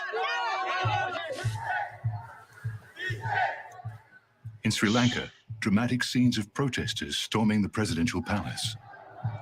The economic problems there are many. Inflation hit a record 64% in August, a 21-year high. Richer countries are also not spared. In the UK, inflation hits a peak of over 10%, the highest in 40 years. In Greece, the elderly take to the streets. Their pensions can't cover expenses. Human pensions and free healthcare. As pensions and as a society, we are forcing a lot of serious problems daily due to inflation. We're dealing with them at the supermarkets and when we go to the shop with gas. We get our pensions and within 5 to 10 days the pensions has been spent. This cannot go on.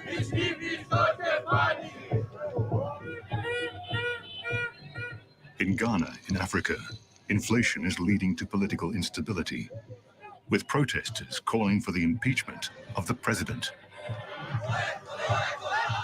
It's the same in Bangladesh. as people take to the streets to protest fuel price increases.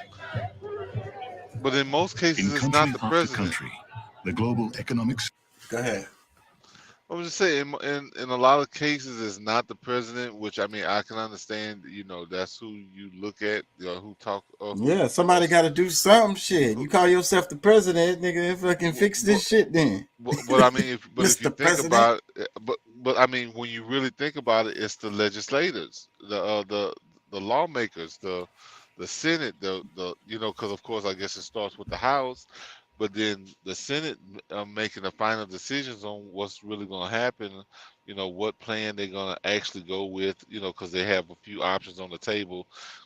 What options they're going to actually go with. So I mean, really, it's the people who, you know what I'm saying, like the ones who you can't just vote out of office right away. You know what I'm saying? The ones that can be there for 50 years. The people don't care about none of that shit. They like, somebody got to do something. Some got to give. I understand, gotta but do something.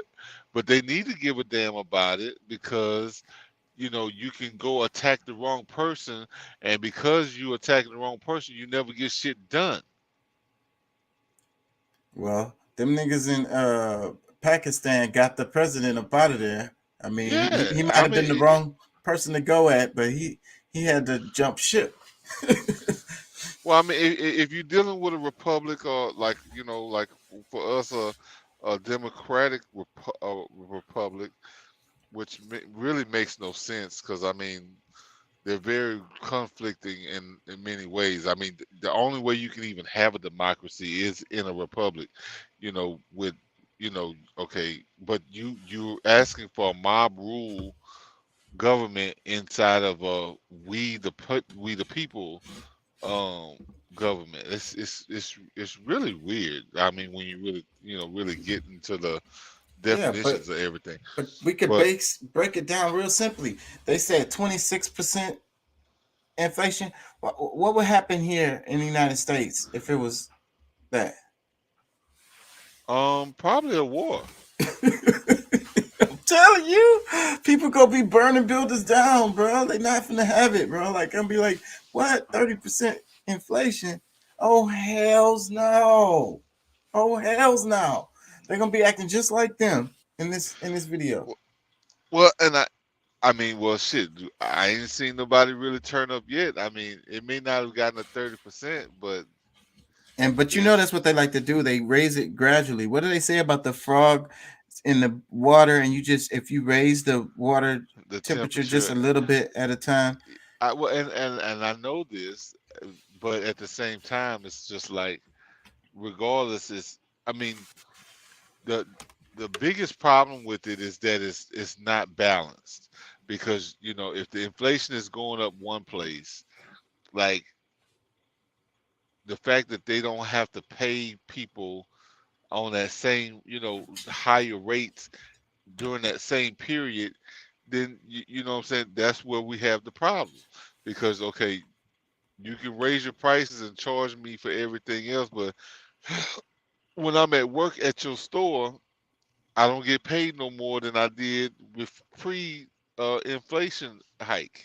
You know what I'm saying? So that's the biggest, like, that's really the biggest issue. Most people wouldn't give a shit if they was getting raises that balanced out with what the inflation was. Exactly. Elliot says this is not a Christian country. He says, I'm the first to say it. He says, no, he's not the first to say it, bro. I'm sorry. and you know, and I guess it depends on what kind of Christian you're talking about, because you know, for some people it is, you know, what you consider to be, what you really consider a Christian country to be. But it wasn't even built on Christian beliefs. No way. Not when you're talking about Christ. Like, let me play some more of this. When you talking about being free, you never been free under Christianity. Let me play this. Storm has exacerbated underlying troubles. In the next several years, the fact that interest rates will be much higher is going to make life very difficult for countries with high debts. And a large part of the developing world, the low-income countries and lower middle-income countries, are already in debt distress. They already were before this bout of inflation, and now the situation is going to be much worse. Most of the advanced world, populations that are much older compared to the 1970s, when you had that last major inflation shock, 70s and early 80s, they're much more sensitive to price increases, cost of living increases. And older people in particular are very often on fixed incomes, and the value of that income they get, the value of their savings, goes down because of inflation. And it's very hard to have people focus on the longer term challenges, climate change in particular, if they're having to deal with this current problem. They don't have the bandwidth for it. The politics of the moment too tends to then focus on today's problems and leave aside tomorrow's problems. Anybody got time for that? They hungry. What do you think about the whole idea that the poor will be able to provide food for themselves better than people who, you know, have gainful employment? Like, let's just say, like, people who own SNAP or, you know, whatever these, like, food stamps or whatever, will be able to provide for themselves better than people who, you know, supposedly have a... Well, people historically can feed themselves. The system has taken that away. And in that video, they talked about, later on, they're going to talk about how they set it up so Africa couldn't feed itself. They're like, we can't let Africa be able to feed itself. So that's the thing. That's what they do. And they do it on a smaller scale too, within the countries. Like, you know, they don't want... But how do they stop them? Well, a lot of it has to do with programming. But, you know, you take them out the countryside, you put them in the city, you don't teach them nothing about freaking plants and seeds. They don't know nothing about how to slaughter an animal. But these are people who've been knowing about growing food and stuff.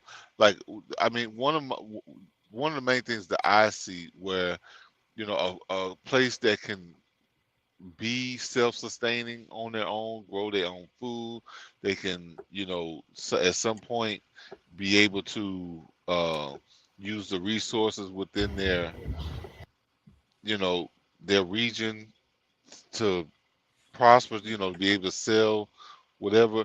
A lot of times they start wars, you know, like they have proxy wars, or they, you know, somehow like they keep on fighting so that they can't really go and grow. You know what I'm saying? Like, you got to have a few seasons of, you know, back-to-back growth with your own agriculture. So it's like, if they're at war, who's growing food? Who's doing, you know what I'm saying? Who's farming? And what does it look like out here in the streets with the gangs and so forth and so on? And then they got it going on everywhere in Central America, Ukraine. You all know that Ukraine and Russia is like the breadbasket of the world too, because they feed a lot of other countries. There goes another situation. You said war. They're too busy at war. How much? And then they got sanctions, you know, and then we already got inflation and high food prices. They export a lot of grain and wheat or some shit. Yeah, they do, but I don't think it's enough to really feed anybody. Like, I mean, you know, it is a resource that they're able to use, because I know, like, this, like, they grow a bunch of wheat, but that one thing, I mean, that's just like us just being able to grow a bunch of corn does not really feed the people, like talking about. You know what I'm saying? That's a good resource and something that you can trade with, but it's not necessarily something that people can really depend on and be sustaining. Well, if you're starving, if everything breaks down and crashes, you got some damn oats and shit, you probably gonna still be alive. You know what I'm saying?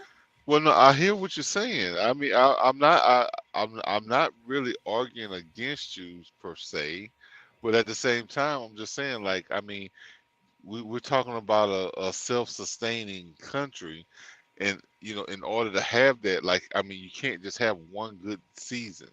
No, that's like continuous, like back to back, like years, like 3 seasons of growth every year. You know what I'm saying? So it's really. Let me read the comments. Elliot says Monsanto is under control, Pat. He says you purchase your seed. Yeah, man. You can't. Where you gonna get the seeds from? That's what Elliot is saying. Well, I mean, fucked, royally fucked. If you're just trying to start off right now, you royally fucked. And you got to find some local people somewhere to get some seeds. Well, there's some people who, I mean, I'm sure that there's a few people that have the legacy seeds, or what are the women? What are they called? I think is it legacy? But I know it's like if you want to get non-GMO, you got to get it from somewhere other than Monsanto. Yeah. And where is that at? I mean, they got places you can get them all the time. Like, I mean, like I said, they got.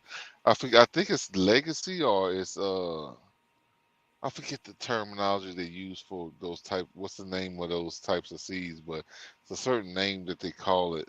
It's on the tip of my tongue. I can't really think of. But either way, it's like I said, it's a non-GMO seed. You know what I'm saying? And you can there's a bunch of them going around. Shit, you can order them on Amazon. On that, I wouldn't trust that. I ain't gonna lie. Let me get to this right here. What would you trust? Well, I'm just saying, ordering some seeds off of Amazon just don't sound like it's gonna be good shit. Just don't. To me, I mean, you can get it because I mean, a lot of them come from these different libraries, the seed libraries that people that when they grow, they they replenish what they've used and they try to build up the stock. So I mean, these places exist and they just give you a way to. So, I mean, you can go online and order them from different places, but you can some people actually wholesale straight through Amazon these same things. So it's it's from a person. I can see it. Check this out. This is it says they escaped the lockdowns to this Nicaraguan town. And this is the Gray Zone who did this. Let me read the caption. It says Max Blumenthal documents the lives of Canadians, Australians, Americans, and those from as far as Singapore who left everything behind and resettled in Nicaraguan beachside community of San Juan del Sur, all to escape the COVID lockdowns and mandates that nearly ruined their lives. These expats detailed the hardship and repression of lockdown, the pain of losing family and friends who succumbed to state-led propaganda, and their frustration with scientifically dubious public health guidelines.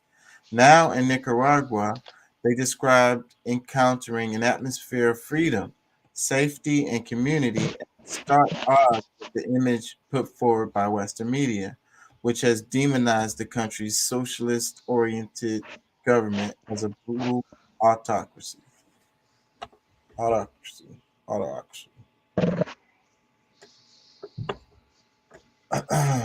want to read some comments underneath it before I go into it. This one says, thanks, Max. Nicaragua did it right. Everything was voluntary. No one was thrown out of their job. They maintained their freedom, health, and social cohesion. They're talking about how Nicaragua dealt with the pandemic. Mm-hmm. Let me read it. Cuba? Yeah, Cuba did a lot better. They was helping other countries. They were sending doctors across the world. And they're a socialist country ran by evil leaders. They created their own vaccines. Yeah. Let me Let me read some more comments. It says, my brother died during COVID because the hospital kept postponing his pancreas surgery. The lack of hospital beds was a decision made years before because it's not cost effective to have extra hospital beds. It's not cost effective to have an extensive medical infrastructure. Dun, dun, dun. Cuts into their profits. You can't be cutting into their profits with these beds they ain't gonna never use unless it's a damn pandemic. And if it's a pandemic, I can use the excuse that it's a pandemic. That's the reason why I don't have enough beds. Everything is on call here.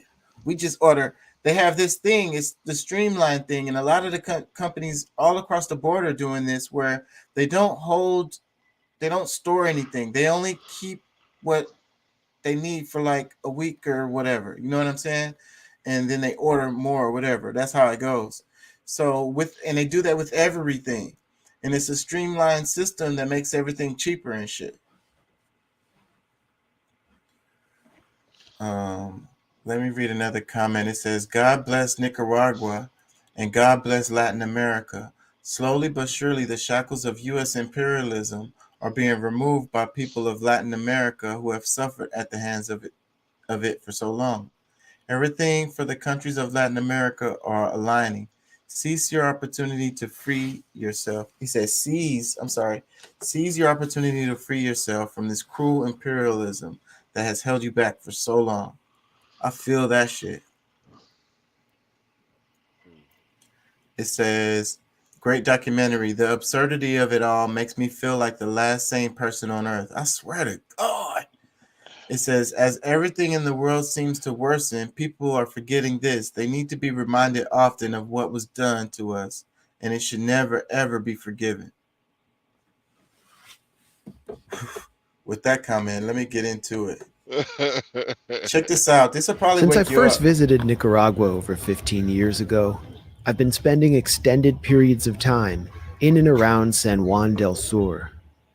San Juan del Sur is a beachside town on the Pacific coast of the state of Rivas, just about 2 hours north of the Costa Rican border and over 3 hours away from the capital of Managua. You ever been Over there? the years, San Juan's become a destination for surfers, a party mecca for internationals, and a getaway for Nicaraguans from across the country. I haven't been. I discovered a new Mexico. and completely unexpected element in town. It seemed like you should be able to drive all the way there, huh? Can you? No. I mean, shit. Nah, not to South America. Growing community I don't know. You got the canal, whatever that is. of expats who describe themselves as freedom refugees. They'd arrived from Canada, California, Australia, and from as far away as the Pacific Rim of Asia. But mostly, they were from Canada. They had come to Nicaragua with one-way tickets, leaving jobs and extended families behind, all to escape the COVID-19 restrictions, which they said had made life unbearable, and which heralded, in their view, a dystopian new order on the horizon. The vaccine mandates, months and months of lockdowns, school closures, masking requirements, censorship, speech codes, official demonization of the unvaccinated, the social polarization, and the reflexive, lockstep conformism of friends and family members. These were the conditions that drove those I met in San Juan toward a decision they thought they would never make. They wanted their freedom back, and they found it in Nicaragua. What you think? I probably done lost Really all kind of of y'all. sad. It's really kind of sad, man. How I mean, when you really kind of look back on the stuff that, cause I mean, like now we're just kind of living like, whatever, that's in the past. But like, really, when you really think about it, man, like a lot of the stuff that they try to force on people, and like, it's just The damage is done, and it's like you said, family members, people have broken up, households has broken up and shit behind this shit. Like it really went It divided households. It divided brothers and sisters. It divided mothers and sons, fathers and daughters. Me and my dad had a great relationship before all of this. And now I don't know what to say it is. Like we haven't even spoke. Like we haven't talked in almost a year. Like I've sent him, grudging, like different text messages and stuff where I can show him the proof of the shit that he's trying to say I was stupid for thinking. But now I'm sending him, like that's the only thing I like now. It's like me and him talking is kind of like, even can it even happen? But let me play some more of this. This is really, really, really good. Under the watch of a socialist-oriented government demonized in Western media as an oppressive dictatorship. Pretty bad in Canada, and we were just starting to feel more and more uncomfortable and what we were being asked to do by having these vax passports. We have 2 yoga studios in Calgary, and we all of a sudden had to start making sure that everybody was vaccinated to come to our studio, and we just felt really uncomfortable enforcing that. And yeah, we were just like, we just want to be free. We want people to be free. We don't really want to start asking people those questions, and we felt super uncomfortable. So we thought ourselves, let's remove ourselves before we make it any more awkward. What really distressed me in Australia was just the changes. I was also a law student in Australia, so I'm about 3/4 of the way through a law degree. And so I'm very conscious of what goes on and what's involved and the implications of it. And what I saw was, just the destruction of the remnants of the democratic process in Australia. So all of a sudden, like where we were, there was just no issue with the disease at all. It basically didn't exist. And yet in our state of Queensland, and yet all of a sudden there was this unelected bureaucrat who could just by fiat lock an entire state in their house, or force people to wear masks, or close schools, or ban whole industries from going to work. What are we doing?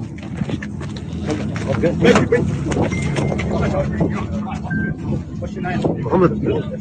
Mohammed.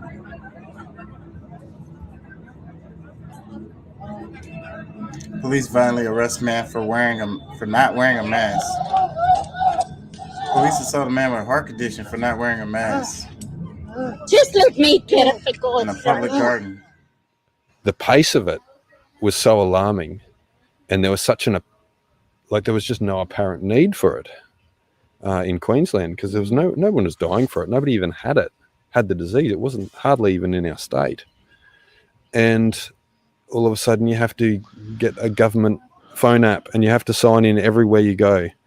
Total abolition of privacy. Once you've downloaded the app, it asks you for your phone number, your name, your age range, and a postcode. Using Bluetooth, it then logs any user you've been in a 1.5 metre radius of for more than 15 minutes. The government maintains that it is secure and that it doesn't trace anyone's location. You hear that shit? The government say it's secure. It don't track your locations and stuff. It's okay. It's okay. It just tells them you was around and who was around you and where you was at all times. Just in case. How many times you piss a day? How many times you drink water? How much soda intake you got? How much? But it's not tracking you. It's not tracking you or anything. It's totally fine. It's totally safe. Yeah. I trust. Let me go ahead and bring me one. Let me get some of that, since I can trust it wholeheartedly. Yeah, and it's gonna keep me safe. So yeah, let me put that app on there. Let me play some more of this. The call has gone out to everyone in home quarantine in Victoria to take. But look at what they did. Like they beat up the dude because he didn't wear a mask. Like, look at what they did to us, man. Like, it's not even funny. And then everybody's just done forgot about it, like acting like it was recent. Hey, y'all done forgot already? Ain't nobody mad about this shit. For real. All the information is coming out. They're saying that it was not handled very well.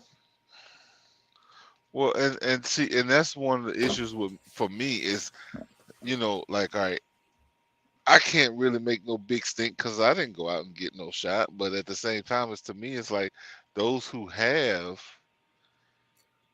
should have way more to say than they do. And besides the shot, though, forcing you to wear the mask, making the Zoom calls, you know, shutting down the cities, shutting down the restaurants.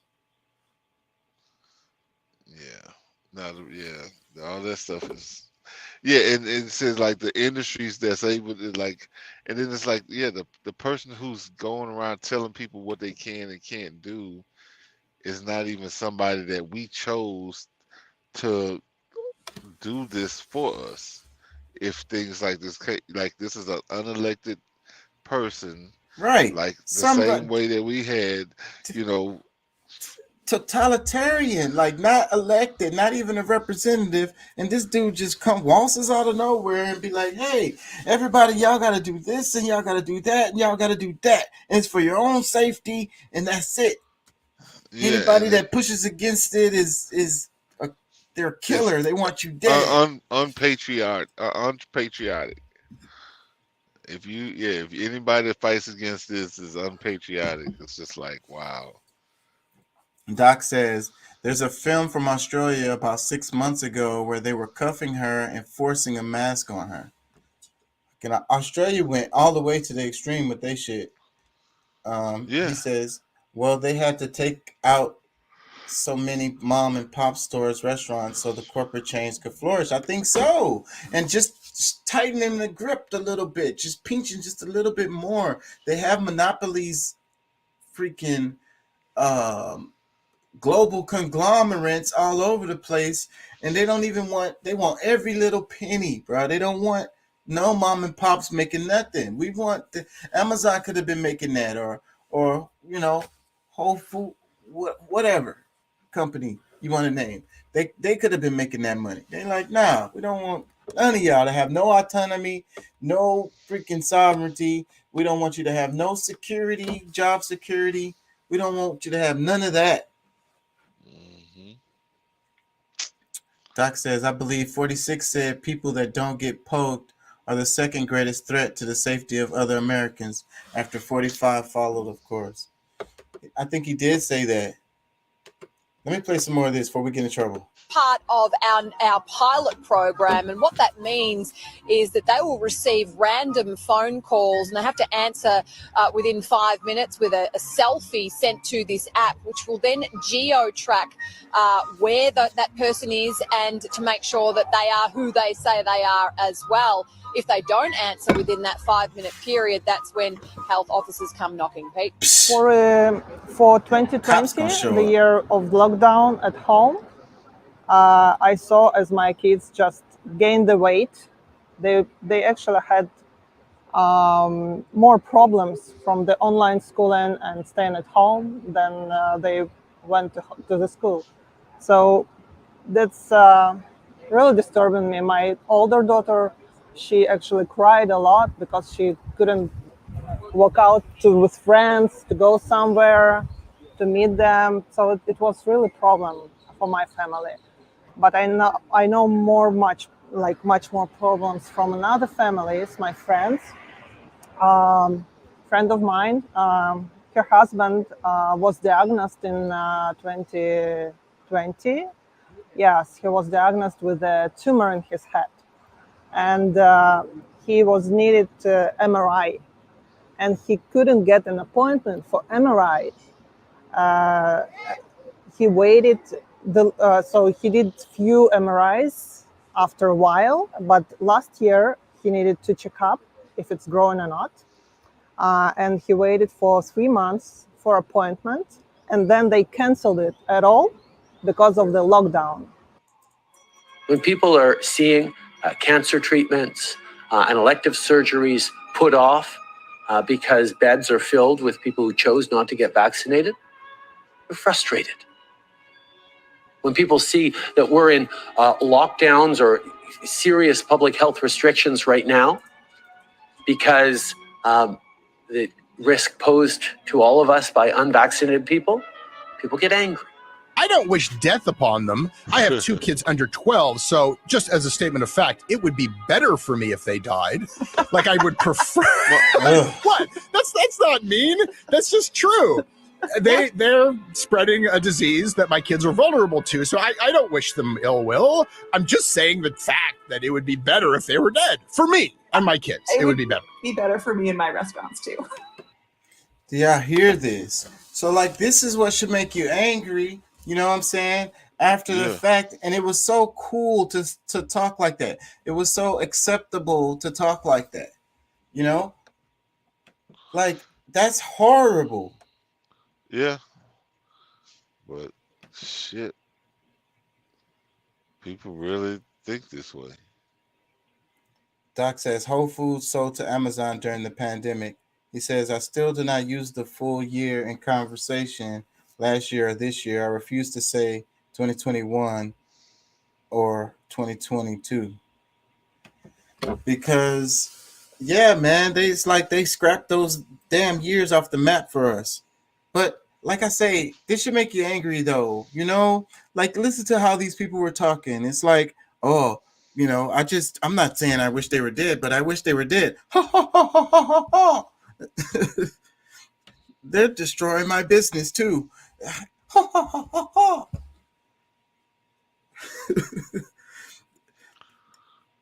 They demonized everyone, and then where are the apologies? And then look at how much damage has been done.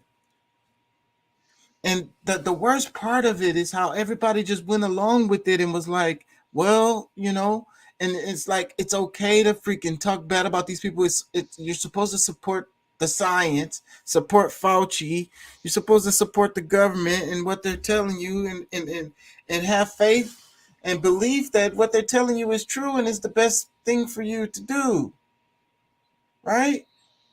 So, and anybody who says something different, even if they was reading in a book and learn some shit and really know some shit or whatever, like that, but if it's the opposite of what they're saying, then you're a demon. You're the devil. And you want me to die, and you should just die, because you want all of us dead.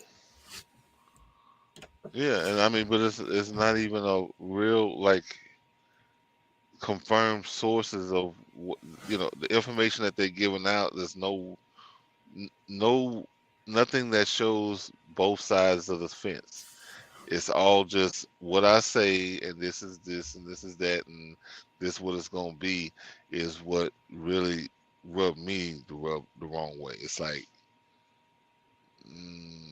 it made me more rebellious. You know what I'm saying? With that type of attitude, it's like, you pretty much trying to force something on me that I don't even know anything about. A lot of people lost their jobs. A lot of people got fired behind it. Yeah. Really good jobs. Let me read Doc's comment. He says, when the side that claims they want universal medical care said that people that didn't get the poke didn't deserve medical treatment, it showed their true colors. They are fully willing to let you die if you do not follow their agenda. Damn. Let me read this one. He says, even worse now, all the people that got canceled telling people alternative information, but now it has turned out many of them were right. Yeah, that's what I'm saying. There's so much information coming out now. It's like all the conspiracy theorists was right. Pick one. They was all right. Yeah. But we're extreme in we don't, of course, us not being a doctor, we're just crazy. But sometimes intuition speaks louder than anything else. Like, I mean, just, God speaks through a lot of these things if you allow his voice to be heard.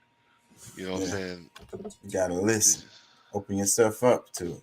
Let me play some more of this. When I saw that there was a lockdown coming, I decided to leave the U.S. and we took the last flight out, literally the last flight out before the lockdown happened. And they tried to turn us away. They said, "Oh, there's no more flights to Costa Rica." And I said, "Yes, there are." And the lady disappeared and came back 10 minutes later and said, "Oh, sorry, we were wrong." She had been turning everybody else away. So we were homeschooling our kids in Costa Rica. That was amazing. Actually, my son was still connected to the Zoom calls back to school in the U.S. But when we went back to the U.S., I knew we weren't going to put him back in school because we just saw the brainwashing was on a different level. The kids had to wear masks, and I was not about to allow my kids to do that. 2, 3. I wear a mask to school. I wear a mask to school. Hi ho the Dario. I wear a mask to school. That shit was child abuse, bruh. And them kids can't fucking breathe. They little kids too. They was making little kids wear the mask. And of course it's a little kid. He's pulling it off his face. He can't breathe. And then they're yelling at him and punishing them. Put your mask up over your nose. Fucking child abuse. Child can't breathe. Human abuse, like it wasn't just children. Like they were treating adults like children.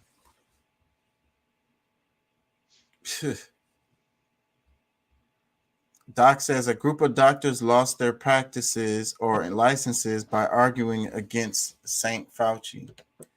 He says, "Hi hoes the diarrhea." Look at the captions. Oh shit. He says, "Perfect for the crap they are spewing." It's the universe, bro. Everything always lines up. Let me play some more. Costa Rica was kind of scary to see what was happening there. What was happening? So when we got to Costa Rica, we started to see all the hotels shut down, driving restrictions. They shut the beaches down. They had people were only allowed to drive in a certain area, and then on every other day or certain days a week, you can only drive based on your license plate. And we had a rental car, so we were lucky, but we saw the authoritarian kind of implementation of things. Y después, de realizar varios disparos, la policía de Costa Rica detuvo al destacado surfista Noé McGonigal después que el deportista se saltó, en definitiva, la cuarentena impuesta en ese país por la pandemia y fue a surfear a una de estas playas. Los uniformados lo descubrieron practicando el deporte y al ver a las fuerzas de seguridad corrió, por lo que los agentes respondieron con disparos al aire sin herirlo. Damn. They shot at the dude. They shot at him for fucking surfing. We moved to Singapore when my son was 4. So shortly after we arrived in Singapore, the COVID madness started, and then he started having to wear a mask in school. Of course, when you have done your research on masks, you realize, hey, there's actually more harm than benefit in wearing it, especially for children who are developing, right? Personally, I cannot understand people very well if they're wearing masks. And I don't think it's very fair to expect a 4-year-old, 5-year-old to learn when everybody's wearing a mask. My son was vaccine injured as a baby. He was born in the US. We moved when he was about 3.5, 4 to Singapore. And before we left, we did a comprehensive genetic analysis for our son. And it showed that he was actually at high risk of vaccine injury. And the doctor told us that if we chose to vaccinate him, continue vaccinating him, he's actually at high risk of autism or death. And also for us, that was the line in the sand. We're not going to subject our child to this again. And in Singapore, the government's very, very heavy-handed. police duty in Singapore. It's this robot rolling around. It says monitoring the streets for bad behavior. Singapore authorities said they would not be used for law enforcement, but for surveillance and educating the public.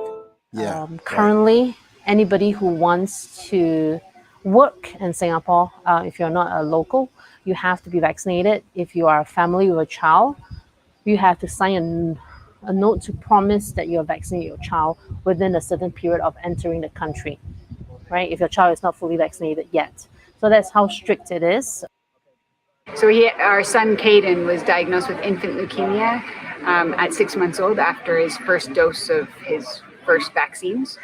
And the doctors at the time admitted that it was from the vaccine. His white blood cells were overproducing, which was a natural reaction to a vaccine, but his didn't stop. Yeah, it didn't stop. And so anyway, we lived in the hospital with him, the children's, for a year while he went through chemotherapy, and he ended up passing away at 18 months from a bacterial blood infection from the treatment. And we were devastated. Obviously, it was horrible. And at that time, even our doctor said to us he wouldn't vaccinate our future children. And so we were just like, yeah, it was pretty. All of a sudden, they're asking everybody to vaccinate with an experimental vaccine that had only been around for a few months. Never really been tested on humans before, as far as we know. What kind of freaking healthcare system do we have where what is supposed to save you or protect you kills you? Like, think about chemotherapy. I recently found out that guy who discovered chemotherapy, he did some old he was like, they were using gas to like kill people basically. Like the dude was in the war. I want to say World War II. I'm all over the place. It doesn't matter. The chemotherapy using chemicals to like heal people was like an offshoot that this guy did after using the chemicals to kill people. Okay? So it's like, all right. So he was like, well, look, if they have like a cancer or something, we can use this chemical to try to kill that cancer. Like, and how many people, that have cancer, when they pass away, was it from the cancer or was it from the therapy? Was it the chemotherapy and the drugs and pharmaceuticals that they had, and not eating and being all locked up in the hospital and no sunshine and all, no exercise? Is that what killed them, or was it the cancer? Yeah, I think a lot of times it is the treatment, because most people say, like, even especially when you're dealing with chemo, like you only have a 30% success rate, and there's most things that you you saying the 30, it can be deceiving when you say a 30% success rate. That means you have a 70% failure rate. When you know what I'm saying, so that means most people die from the chemotherapy. Doc says, just like the 87K new tax agents will only be going to catch up the backlog and go after millionaires, the armed agents. Yeah. Bullshit. Yeah. Just tell me anything. And like we saw that dude get shot at for surfing. What, they're gonna shoot at you for fucking not paying your taxes? Damn. That's gonna make more people pay their taxes. I think they worried about getting shot. That could be pretty effective. It might be dangerous for the agents, but it'll be effective. Well, shit. Just think about how many people trying to get their shit together now because, they know those agents gonna be coming. Doc says, I was saying it back then. We are the human test group phase. I said it too. Because that's all it could be, because like, okay, if this not, even though you find out now that some of this stuff was being tested since 2016, like some of this stuff has been going, they've been working on it for a long time already, but they make it seem to the public, like when they're telling the public that this is something that, because I heard a report recently because they still saying it. They calling it the zoological disease or whatever, like a disease that can move from from species to species and stuff, from animals to humans and shit. So, but that's crazy though. Let's be careful when we talk about this. But when I hear them say that, they're leaving out the part where they were in a lab messing with this shit. Mm-hmm. So Yeah, that's not a natural way for a disease to move from animal to animal, from different species to species. That's not happening naturally. If you're in a lab messing with it. Mm-hmm. Because most people don't realize that the GOF, the gain of function part of it, is what that's the testing that they're doing, is so that it can be moved from one type of host to another type of host. You know what I'm saying? Usually it's something that'll stick within the range, that realm of that type of, whether it's human or if it's, monkey, like a horse or whatever. Like in most cases, it can be muted through the same type of creature, animal, but the gain of function is what allowed it to be able to leave from a bat or from a monkey or from a whatever into a human. Like in the beginning, they were saying something about, like you don't have to worry about your dogs, you don't have to worry about your cats, you don't have to, because it's not gonna.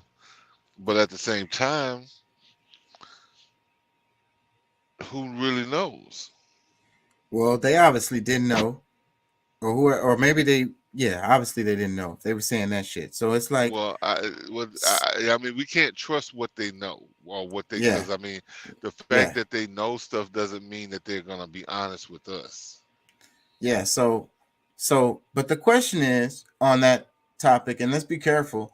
Why are you doing these particular to what end? You know what I'm saying? Why are you doing these particular experiments anyways?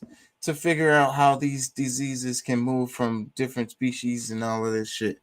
Why are you doing that anyways? What is your goal? What are you trying to accomplish? I don't think that's something that we need to even really guess about. I mean, if you're implementing common sense, you'll know. Like, I mean, look, just take your guess. Whatever you believe it is, that's the answer. That's probably what it is. Because let me play this. You're going to be able to get your vaccine as soon as you turn 5, and I know you're excited, and I know you're eager. In some places across the country, you can even start making your appointment now for shortly after your birthday. A 13-year-old girl in Halifax, Nova Scotia, is in the hospital right now because her heart stopped after the vaccine. That's my daughter's friend. She's been in my home. Oi! Você voltou! Você voltou! And what the children experience in the virtual world is matched step by step by the nurse that follows the story on a second screen. Pronto. Agora o fruto de fogo. Mas vamos lá. Bem rapidinho. Peraí. All simultaneously calming and entertaining children while helping the nurses to better perform the vaccination. You see this shit? They had the kids hooked up to a virtual VR headset while they was giving them the jab. Looked like a video game and stuff. And then the game is all happy. They succeeded. Obrigada. I love nursing. I'm passionate about nursing. And one of the things that we learn about as nurses is bodily autonomy and the right of the individual to make their own health choices. And I just couldn't look past that. I couldn't accept the idea that the government would strip the individual of the right to make their own healthcare choices. It was so offensive to me, and so immoral and unethical. I'd done so much work to learn how to respect people's rights to be in control of their own lives. And I felt like for me to lose that right, if I were to give it up, I wouldn't have a place to fight for that for my patients anymore. If you are anti-mandate, you are absolutely anti-vax. I don't care what your personal vaccination status is. If you support, champion, give a green light, give comfort to, support anybody who argues against the vaccine, you are an anti-vaxxer. Absolutely. Your personal vaccination status is utterly irrelevant. And then the most alarming thing was what we saw was that neighbours were calling the police, calling the hotline to dob in their neighbours for having a game of backyard cricket or for having, their family over for a lunch. And then you're having police knocking, neighbours dobbing on neighbours and police knocking at, armed men coming around to your house because you have visitors that you're not allowed to have. A man has been arrested outside a quarantine hotel after escaping from his room. Police say the 24-year-old man was returned to his Tullamarine accommodation without further incident after leaving his room without permission this afternoon. Leaving his room. Good morning. We start with without breaking news permission. out of Darwin, where 3 people have escaped from the Howard Springs COVID quarantine facility. Talia Sava's there for us. Talia, good morning. There's a search underway right now. Now, major police checkpoints have been set up around Howard Springs for the past several hours. As you can see in these pictures, they've been conducting thorough searches in car boots, checking vehicle registrations, cars and buses alike. It makes no sense, does it? Yeah, but you can't leave your balcony to go to the fence to talk to somebody else. That's just obvious, yeah? So if I was Yeah, at it that doesn't have to balcony, make sense. So there has to be lines everywhere drawn, yeah? And one of the lines is you cannot leave your balcony and you cannot go to someone else. Where it makes no sense or it doesn't seem right to you, that is the line and that's what the law is, yeah? Whether it makes Give me sense a or not, minute. it doesn't matter. Well, what is this in regards to? What's it in regards to? You haven't told me anything. Incitement for what? Can't even hear him through the fucking I mask. told them not to go to the protest. Is that, Now, you're under arrest in relation to incitement. Incitement? Now, you're not obliged to say or do anything, but anything you say or do may be hidden in evidence. Excuse me, incitement for what? What on earth? Excuse me, what on earth? Just put your phone down. Can you In relation record to- this? I'm in my pajamas. What's I had this? an ultrasound in an hour. yeah, she's pregnant, so Yeah, it was such a horrific thing to see society, our culture in Australia just seemed to pick up. And it was so alarming, and it just made you think, it makes you fear for the future because it just happened so quickly and there was just such a lack of a need for it. So I think the straw that broke the camel's back was the fact that Trudeau came out and said that we couldn't leave the country. You can't leave. We couldn't leave if we were unvaccinated. We couldn't leave the country. After November 1st, we were like, we got to get Actually, it out. was October. No, it was November. Yeah, right. Yeah, and then he extended it after we left. We weren't delayed on planes, on a plane or a train. And more than just being wrong, because everyone's entitled to their opinions, they are putting at risk their own kids, and they're putting at risk our kids as well. That's why we've been unequivocal. If you want to get on a plane or a train in the coming months, you're going to have to be fully vaccinated. So families with their kids don't have to worry that someone is going to put them in danger in the seat next to them or across the aisle. My whole thing was I want to be in a community of like-minded people. I think that's actually the most important thing as we go through this, because my point of view was demonize and ostracize. I'm very vocal about it and outspoken. And so I was demonized and ostracized in my community by some people, and they would tell people not to go to my business. Freedom. I have the freedom to kill you with my COVID. No, I mean, come on, freedom. And not come on, just to think freedom. about, well, my freedom is being kind of disturbed here. No, Screw your freedom. Screw your So we had freedom. been talking about going and where we could go and places in the world that were more free for a while. And I'd been toying with the idea. But when we got that letter that said, all the work you've done till now, it's not enough, everything that you've given, I'm a shift worker. I work night shifts and doubles, and I've studied all the years that I've been a pediatric nurse. I've been studying, and none of that was important anymore. None of that mattered. As a nurse, my only value became being a person that towed the line, being a person that would follow the letter of the law and do exactly what I was told. And that was my value as a nurse, not the hours of study and the hours of sweat and tears and work.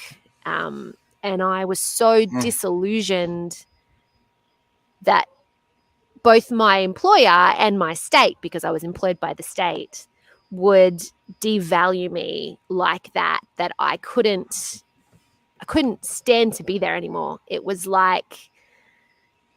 so insulting. It was so insulting. I just wanted to leave. I said to Will, we don't want to be here anymore. This isn't home anymore. It's done for us. We can't be in this place now. And so we went into madcap packing, and 5 weeks later we'd left. Man, hearing these people's stories, man. Freaking, hold on. Doc says, I think it might be a good idea to look into the last avian flu and Ebola outbreak and see if there's a bioresearch hospital near the epicenter. Dun, dun, dun. There might be a connection. Does this have anything to do with that? I kind of wanted to hear the part where they were saying how Nicaragua dealt with it. I don't remember that part. It must have been at the end. And I'm not going to put y'all through it. Let me read some more of the comments.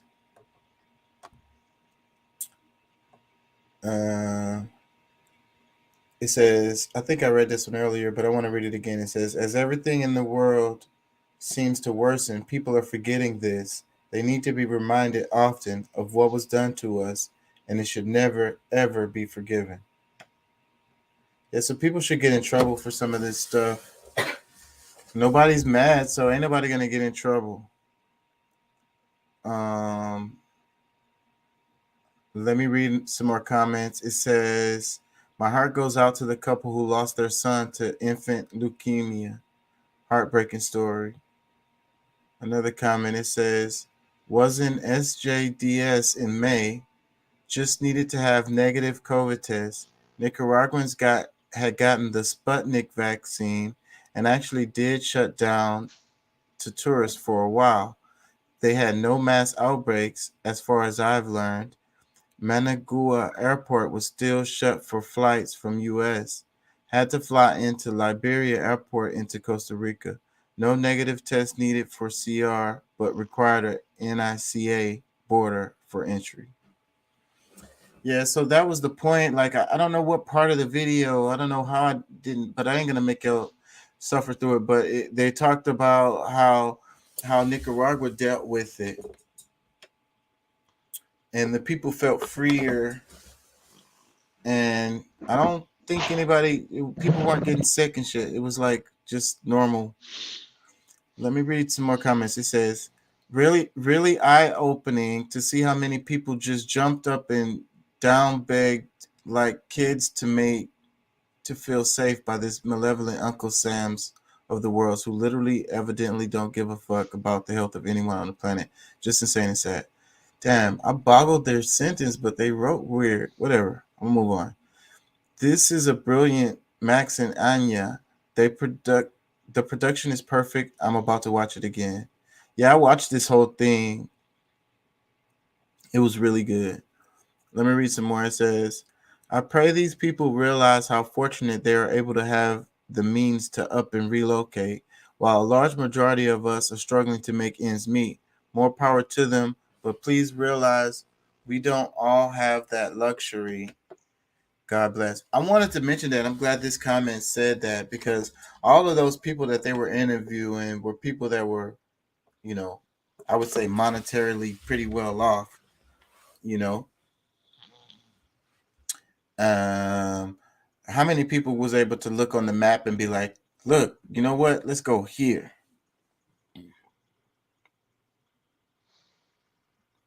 And not have to worry about how you're going to pay for, how you're going to eat and live. Like, have to go to Nicaragua and find a job. I would have to go to Nicaragua and find a job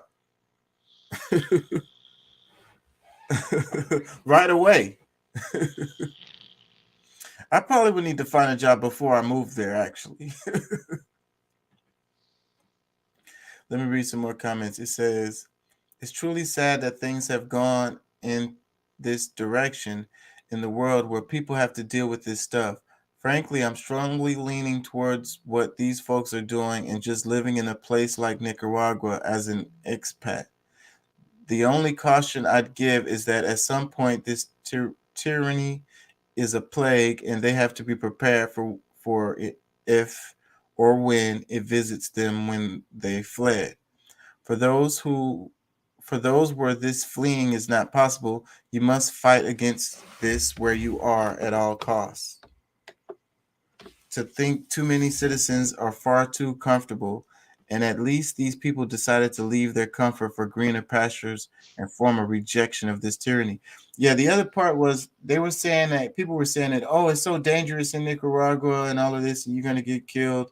And it's like a communist country and a dictator or whatever. And they, I don't know, kill people in the streets and all of this. And the people got over there and they were like, no, that's actually not what it is.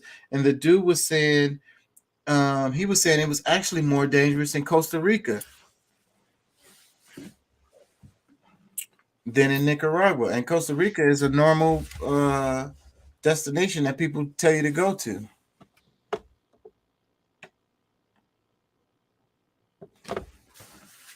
Let me read some more comments. It says, thanks. Amazing how friends who understand the issue of imperialism, deep state, manufacturing consent, and a host of other issues around control completely throw all of this understanding out the window when it came to the medical industry and the government.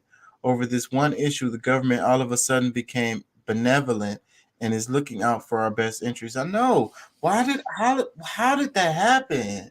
And then, like, these people, that's what I was saying when earlier on. I was like, these people are not dumb. The people who were taken by this whole thing, these were not dumb people. Like, these were not uneducated, ignorant folks. How did they pull that shit off? How did they do it? Doc says, if it works like any other protective poke, then the poke should have nothing to fear because they would catch it. Oh, wait. And that's what everybody was screaming that for the longest. And it was like, but they were saying, no. And the same thing with the mask. It was like the mask to protect you. Yeah, I think some of that was used to really kind of heighten some of their technology. Didn't really have much to do with the, of course it was on, with the whole medical use thing, but it was more so the cameras, the AI, the different things that they were trying to improve, the systems that they're trying to improve. Well, I think it had a lot more to do with that than it did with health. Couldn't have to do with health because it didn't work. It makes my brain hurt when I think about it. Well, I try to make sense of it. Yeah, because I mean, like when I was having conversations with people about the mask, and I was like, what scientifically about it protects you from, from anything like this? Especially like you can get any kind of mask, and now any kind of mask is fine, but when these other types with the N95 were available, oh, you got to get these. These are the ones that protect you. It was like a scam. Like, I mean, we got scammed all back and forth because who was making money off of just regular masks? Who was making money off of cloth masks? The ones that people were making, personally, not, what I'm saying? Like, it's crazy. I don't know, man. Insane. I want to read some more comments. It says, thanks for the coverage of the lockdown madness. Probably some of the most important topics out there right now. I think so. We need to take a look back at how all this stuff happened and really kind of like analyze it and pick through it. But of course, it ain't going to happen for 10 years. Let me read another comment. It says, thank you, Max. So good to see other places that are available, but also makes you question how many of the current population is completely taken in by something that seems like a bit of insanity. I'm telling you. That's what I just said. How so many of the current population is completely taken in by something that seems like a bit of insanity. And it's going more crazy. Does not seem like everything's going more crazy even after COVID. That's why I say the timeline is pre-COVID and after COVID. That's now. That's the world. That's the time. Everything is different now. And like even the politics is crazier, right? It's crazy, Well, I mean, they're going to try to get away with way more stuff now because they know that a great segment of the country doesn't need like proof for them to be able to act a certain way. It's just a matter of, there's some people that's just going to be, just do it because, somebody on TV said to do it. You don't even have to have no special requirement, like the special,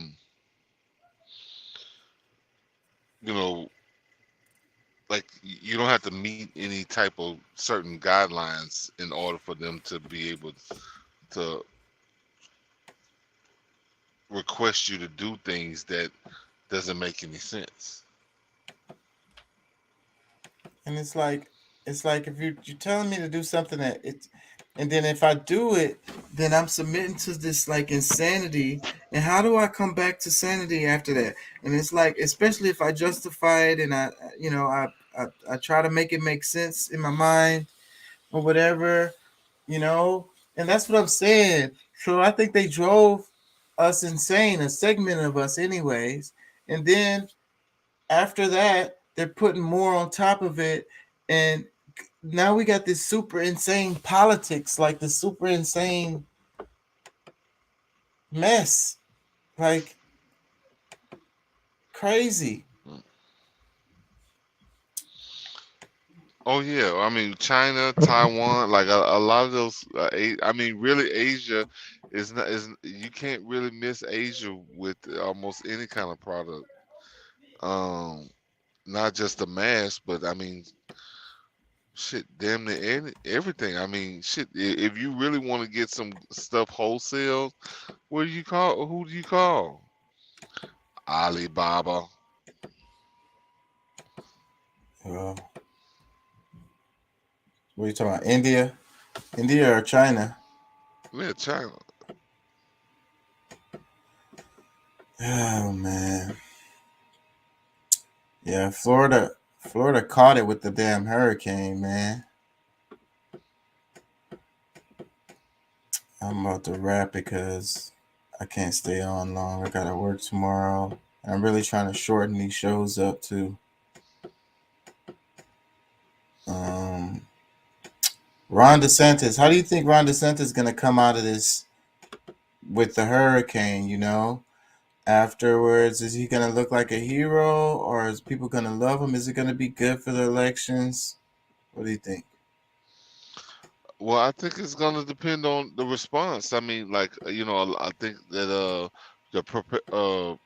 trying to get people prepared for it, I think he did, pretty good. So it's going to really depend on how quickly they can get things under control after the storm. So yeah,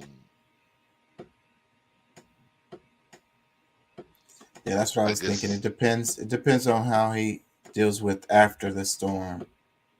right now. Actually, what's going on right now? Because I saw a lot of destruction, and they're already saying hundreds of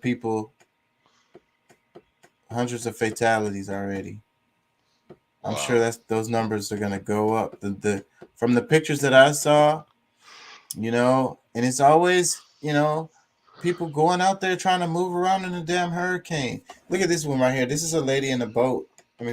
I mean, she's in a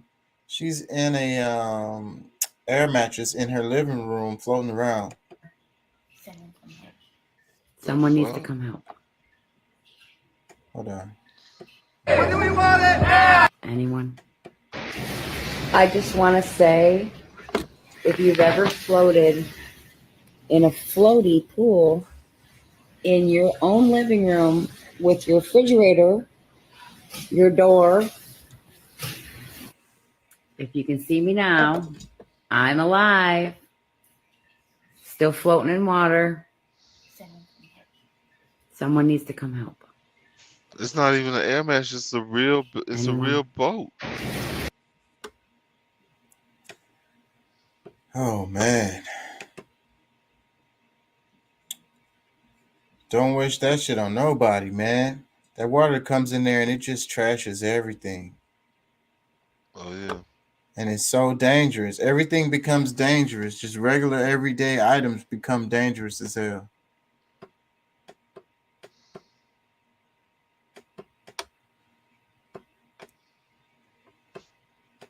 I saw a picture where they showed the Gulf of Mexico, like the water wasn't there. It was like out. And it turned back into a hurricane, and it's threatening South Carolina, I want to say. They're expecting it to landfall again as a hurricane and hit South Carolina.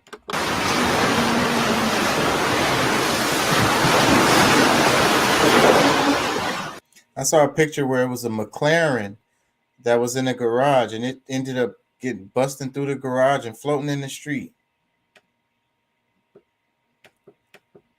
$1 million car.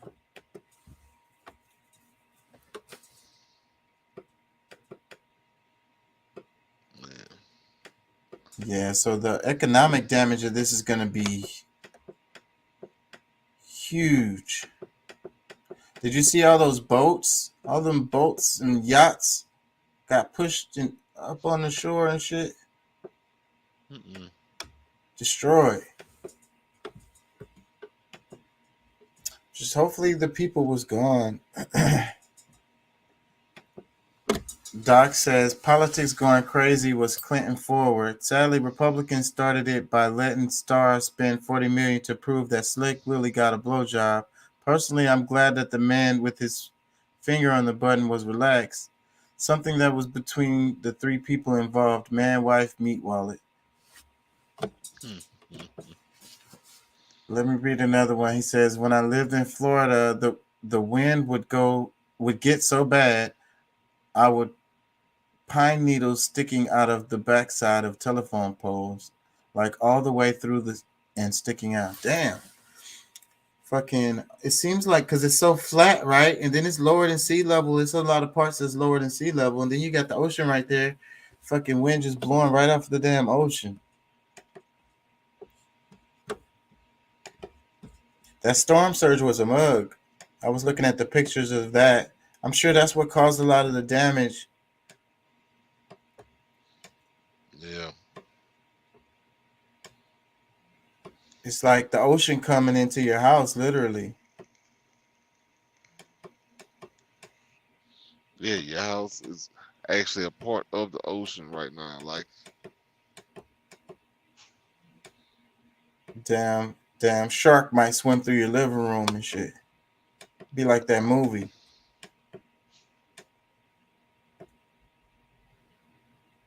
I don't know what the name of that.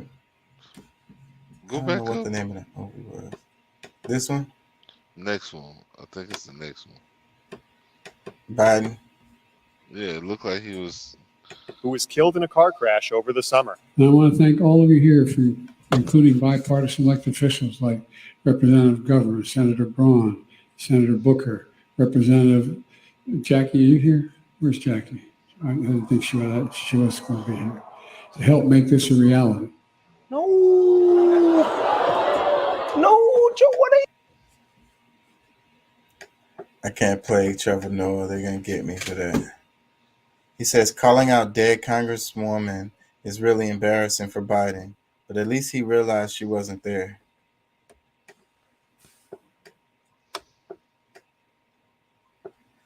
Yeah, he's just been in there too long. That's all. What? He's the poster child for term limits.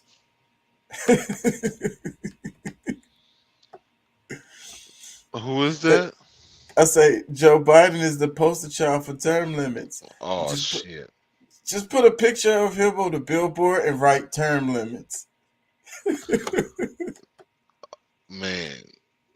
Yeah, we'll get some shit that changed then. But like, is this what you want for the next 50 years?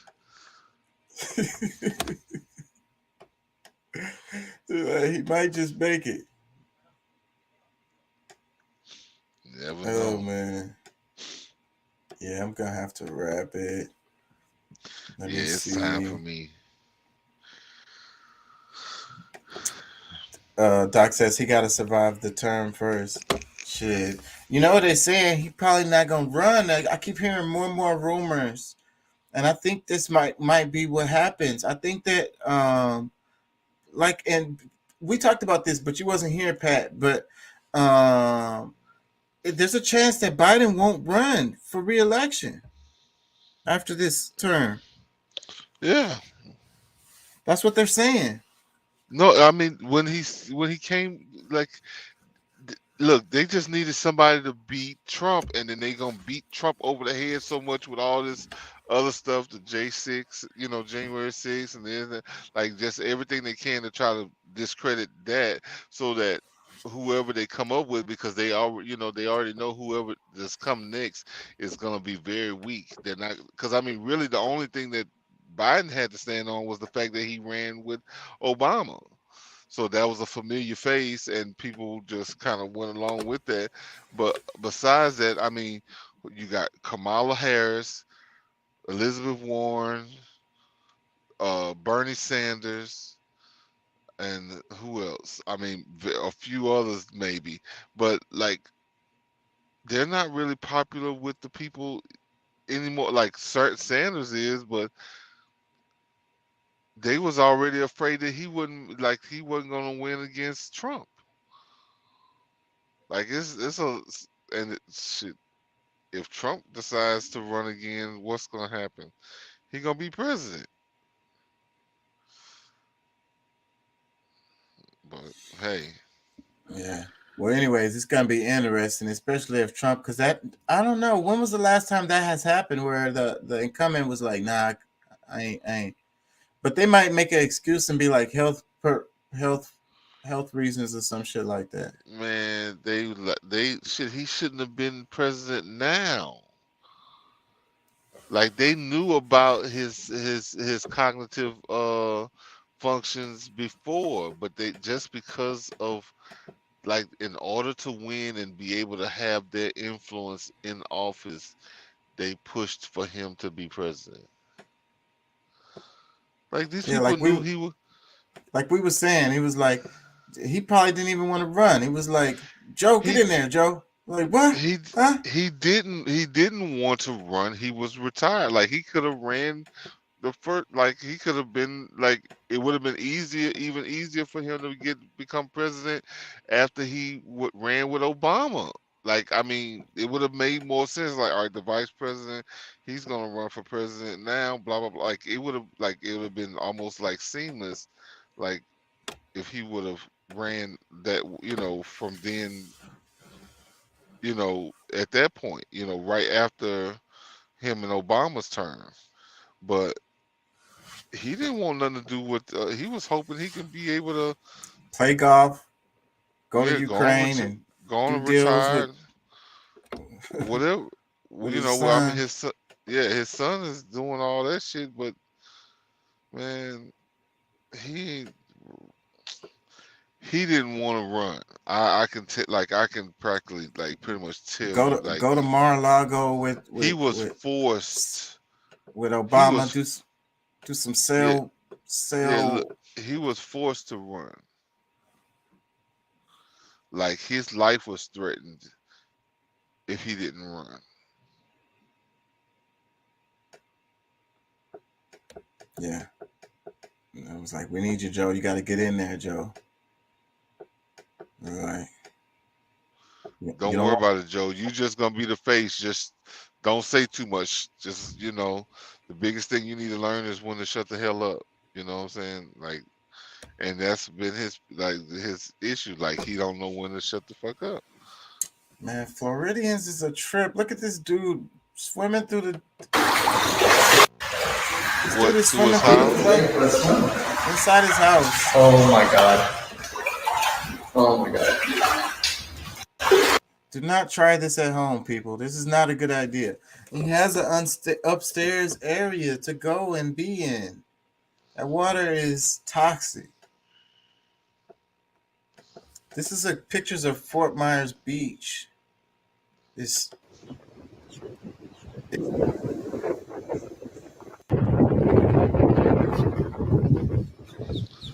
Man, you know what I see? Money. Yeah, I know a lot of people probably thinking that same way too, because they're gonna have to rebuild all that shit. They're gonna need some help. Well, I mean, even if it's not rebuilding, just to clean up.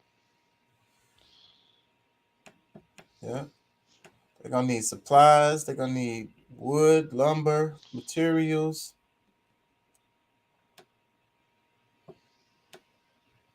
Yeah.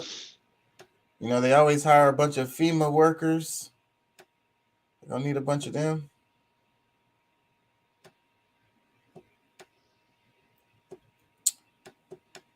Sucks though, man. These big ass hurricanes, man.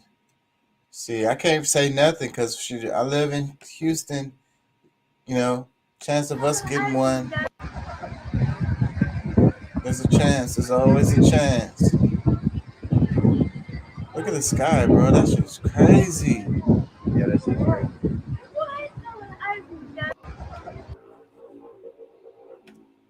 Yeah, I'm about to wrap it, y'all. This goose, fuck around and find out. And how much we can find out and what it takes to get there. So first we have to decide how much do we want to find out. So let's say in this case, I want to find out at a level of 7. Okay, so I find that level on my graph and I come horizontally to my gradient line. Where it intersects with my gradient line, I'm going to come straight down to where it intersects with my fuck around line. That there is going to tell me how much I have to fuck around to find out what I need to find out. See, as you can see, the more you fuck around, the more you're going to find out. And also, if you stay down here and you never fuck around, you'll never find out. So I hope this lesson is helpful. Thank you.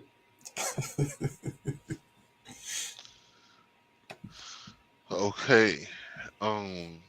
He says just fuck around until you figure out what He made a chart for fuck around and find out. Let me read the last comments. Are they old? He says he has to make it 2 years, then he can bow out, and Harris can get 2 years and still run for 2 more full terms. But she blew that. Everyone hates her. But that still could happen, possibly.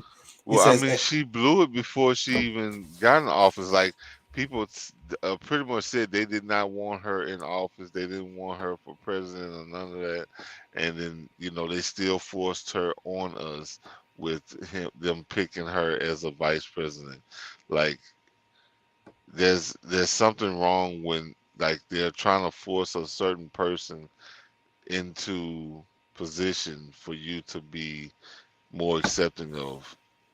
Like, they want you to accept this person over anybody else. Like, what's the deal with that? Identity politics. Doc says AOC is old enough to run next election. VP candidate. Dun dun dun.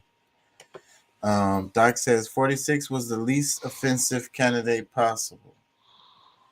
And funny thing is, 46 is behind most of the hard time and mandatory sentencing laws that everyone hates now. And she was a black woman. That was all that mattered. Yeah, identity politics. Yeah, man, I'm going to have to wrap it. Peace and love. Thank y'all for joining. Thank y'all for listening. Check me out on Facebook. I've been putting clips on there. I'm getting love on Facebook. Y'all go to Facebook. Check me out over there. I don't know. I'm going to be putting more energy into that shit. Anyways, peace and love. Thank y'all for joining. Thank y'all for listening. Y'all have a good one. We'll be back tomorrow. Peace.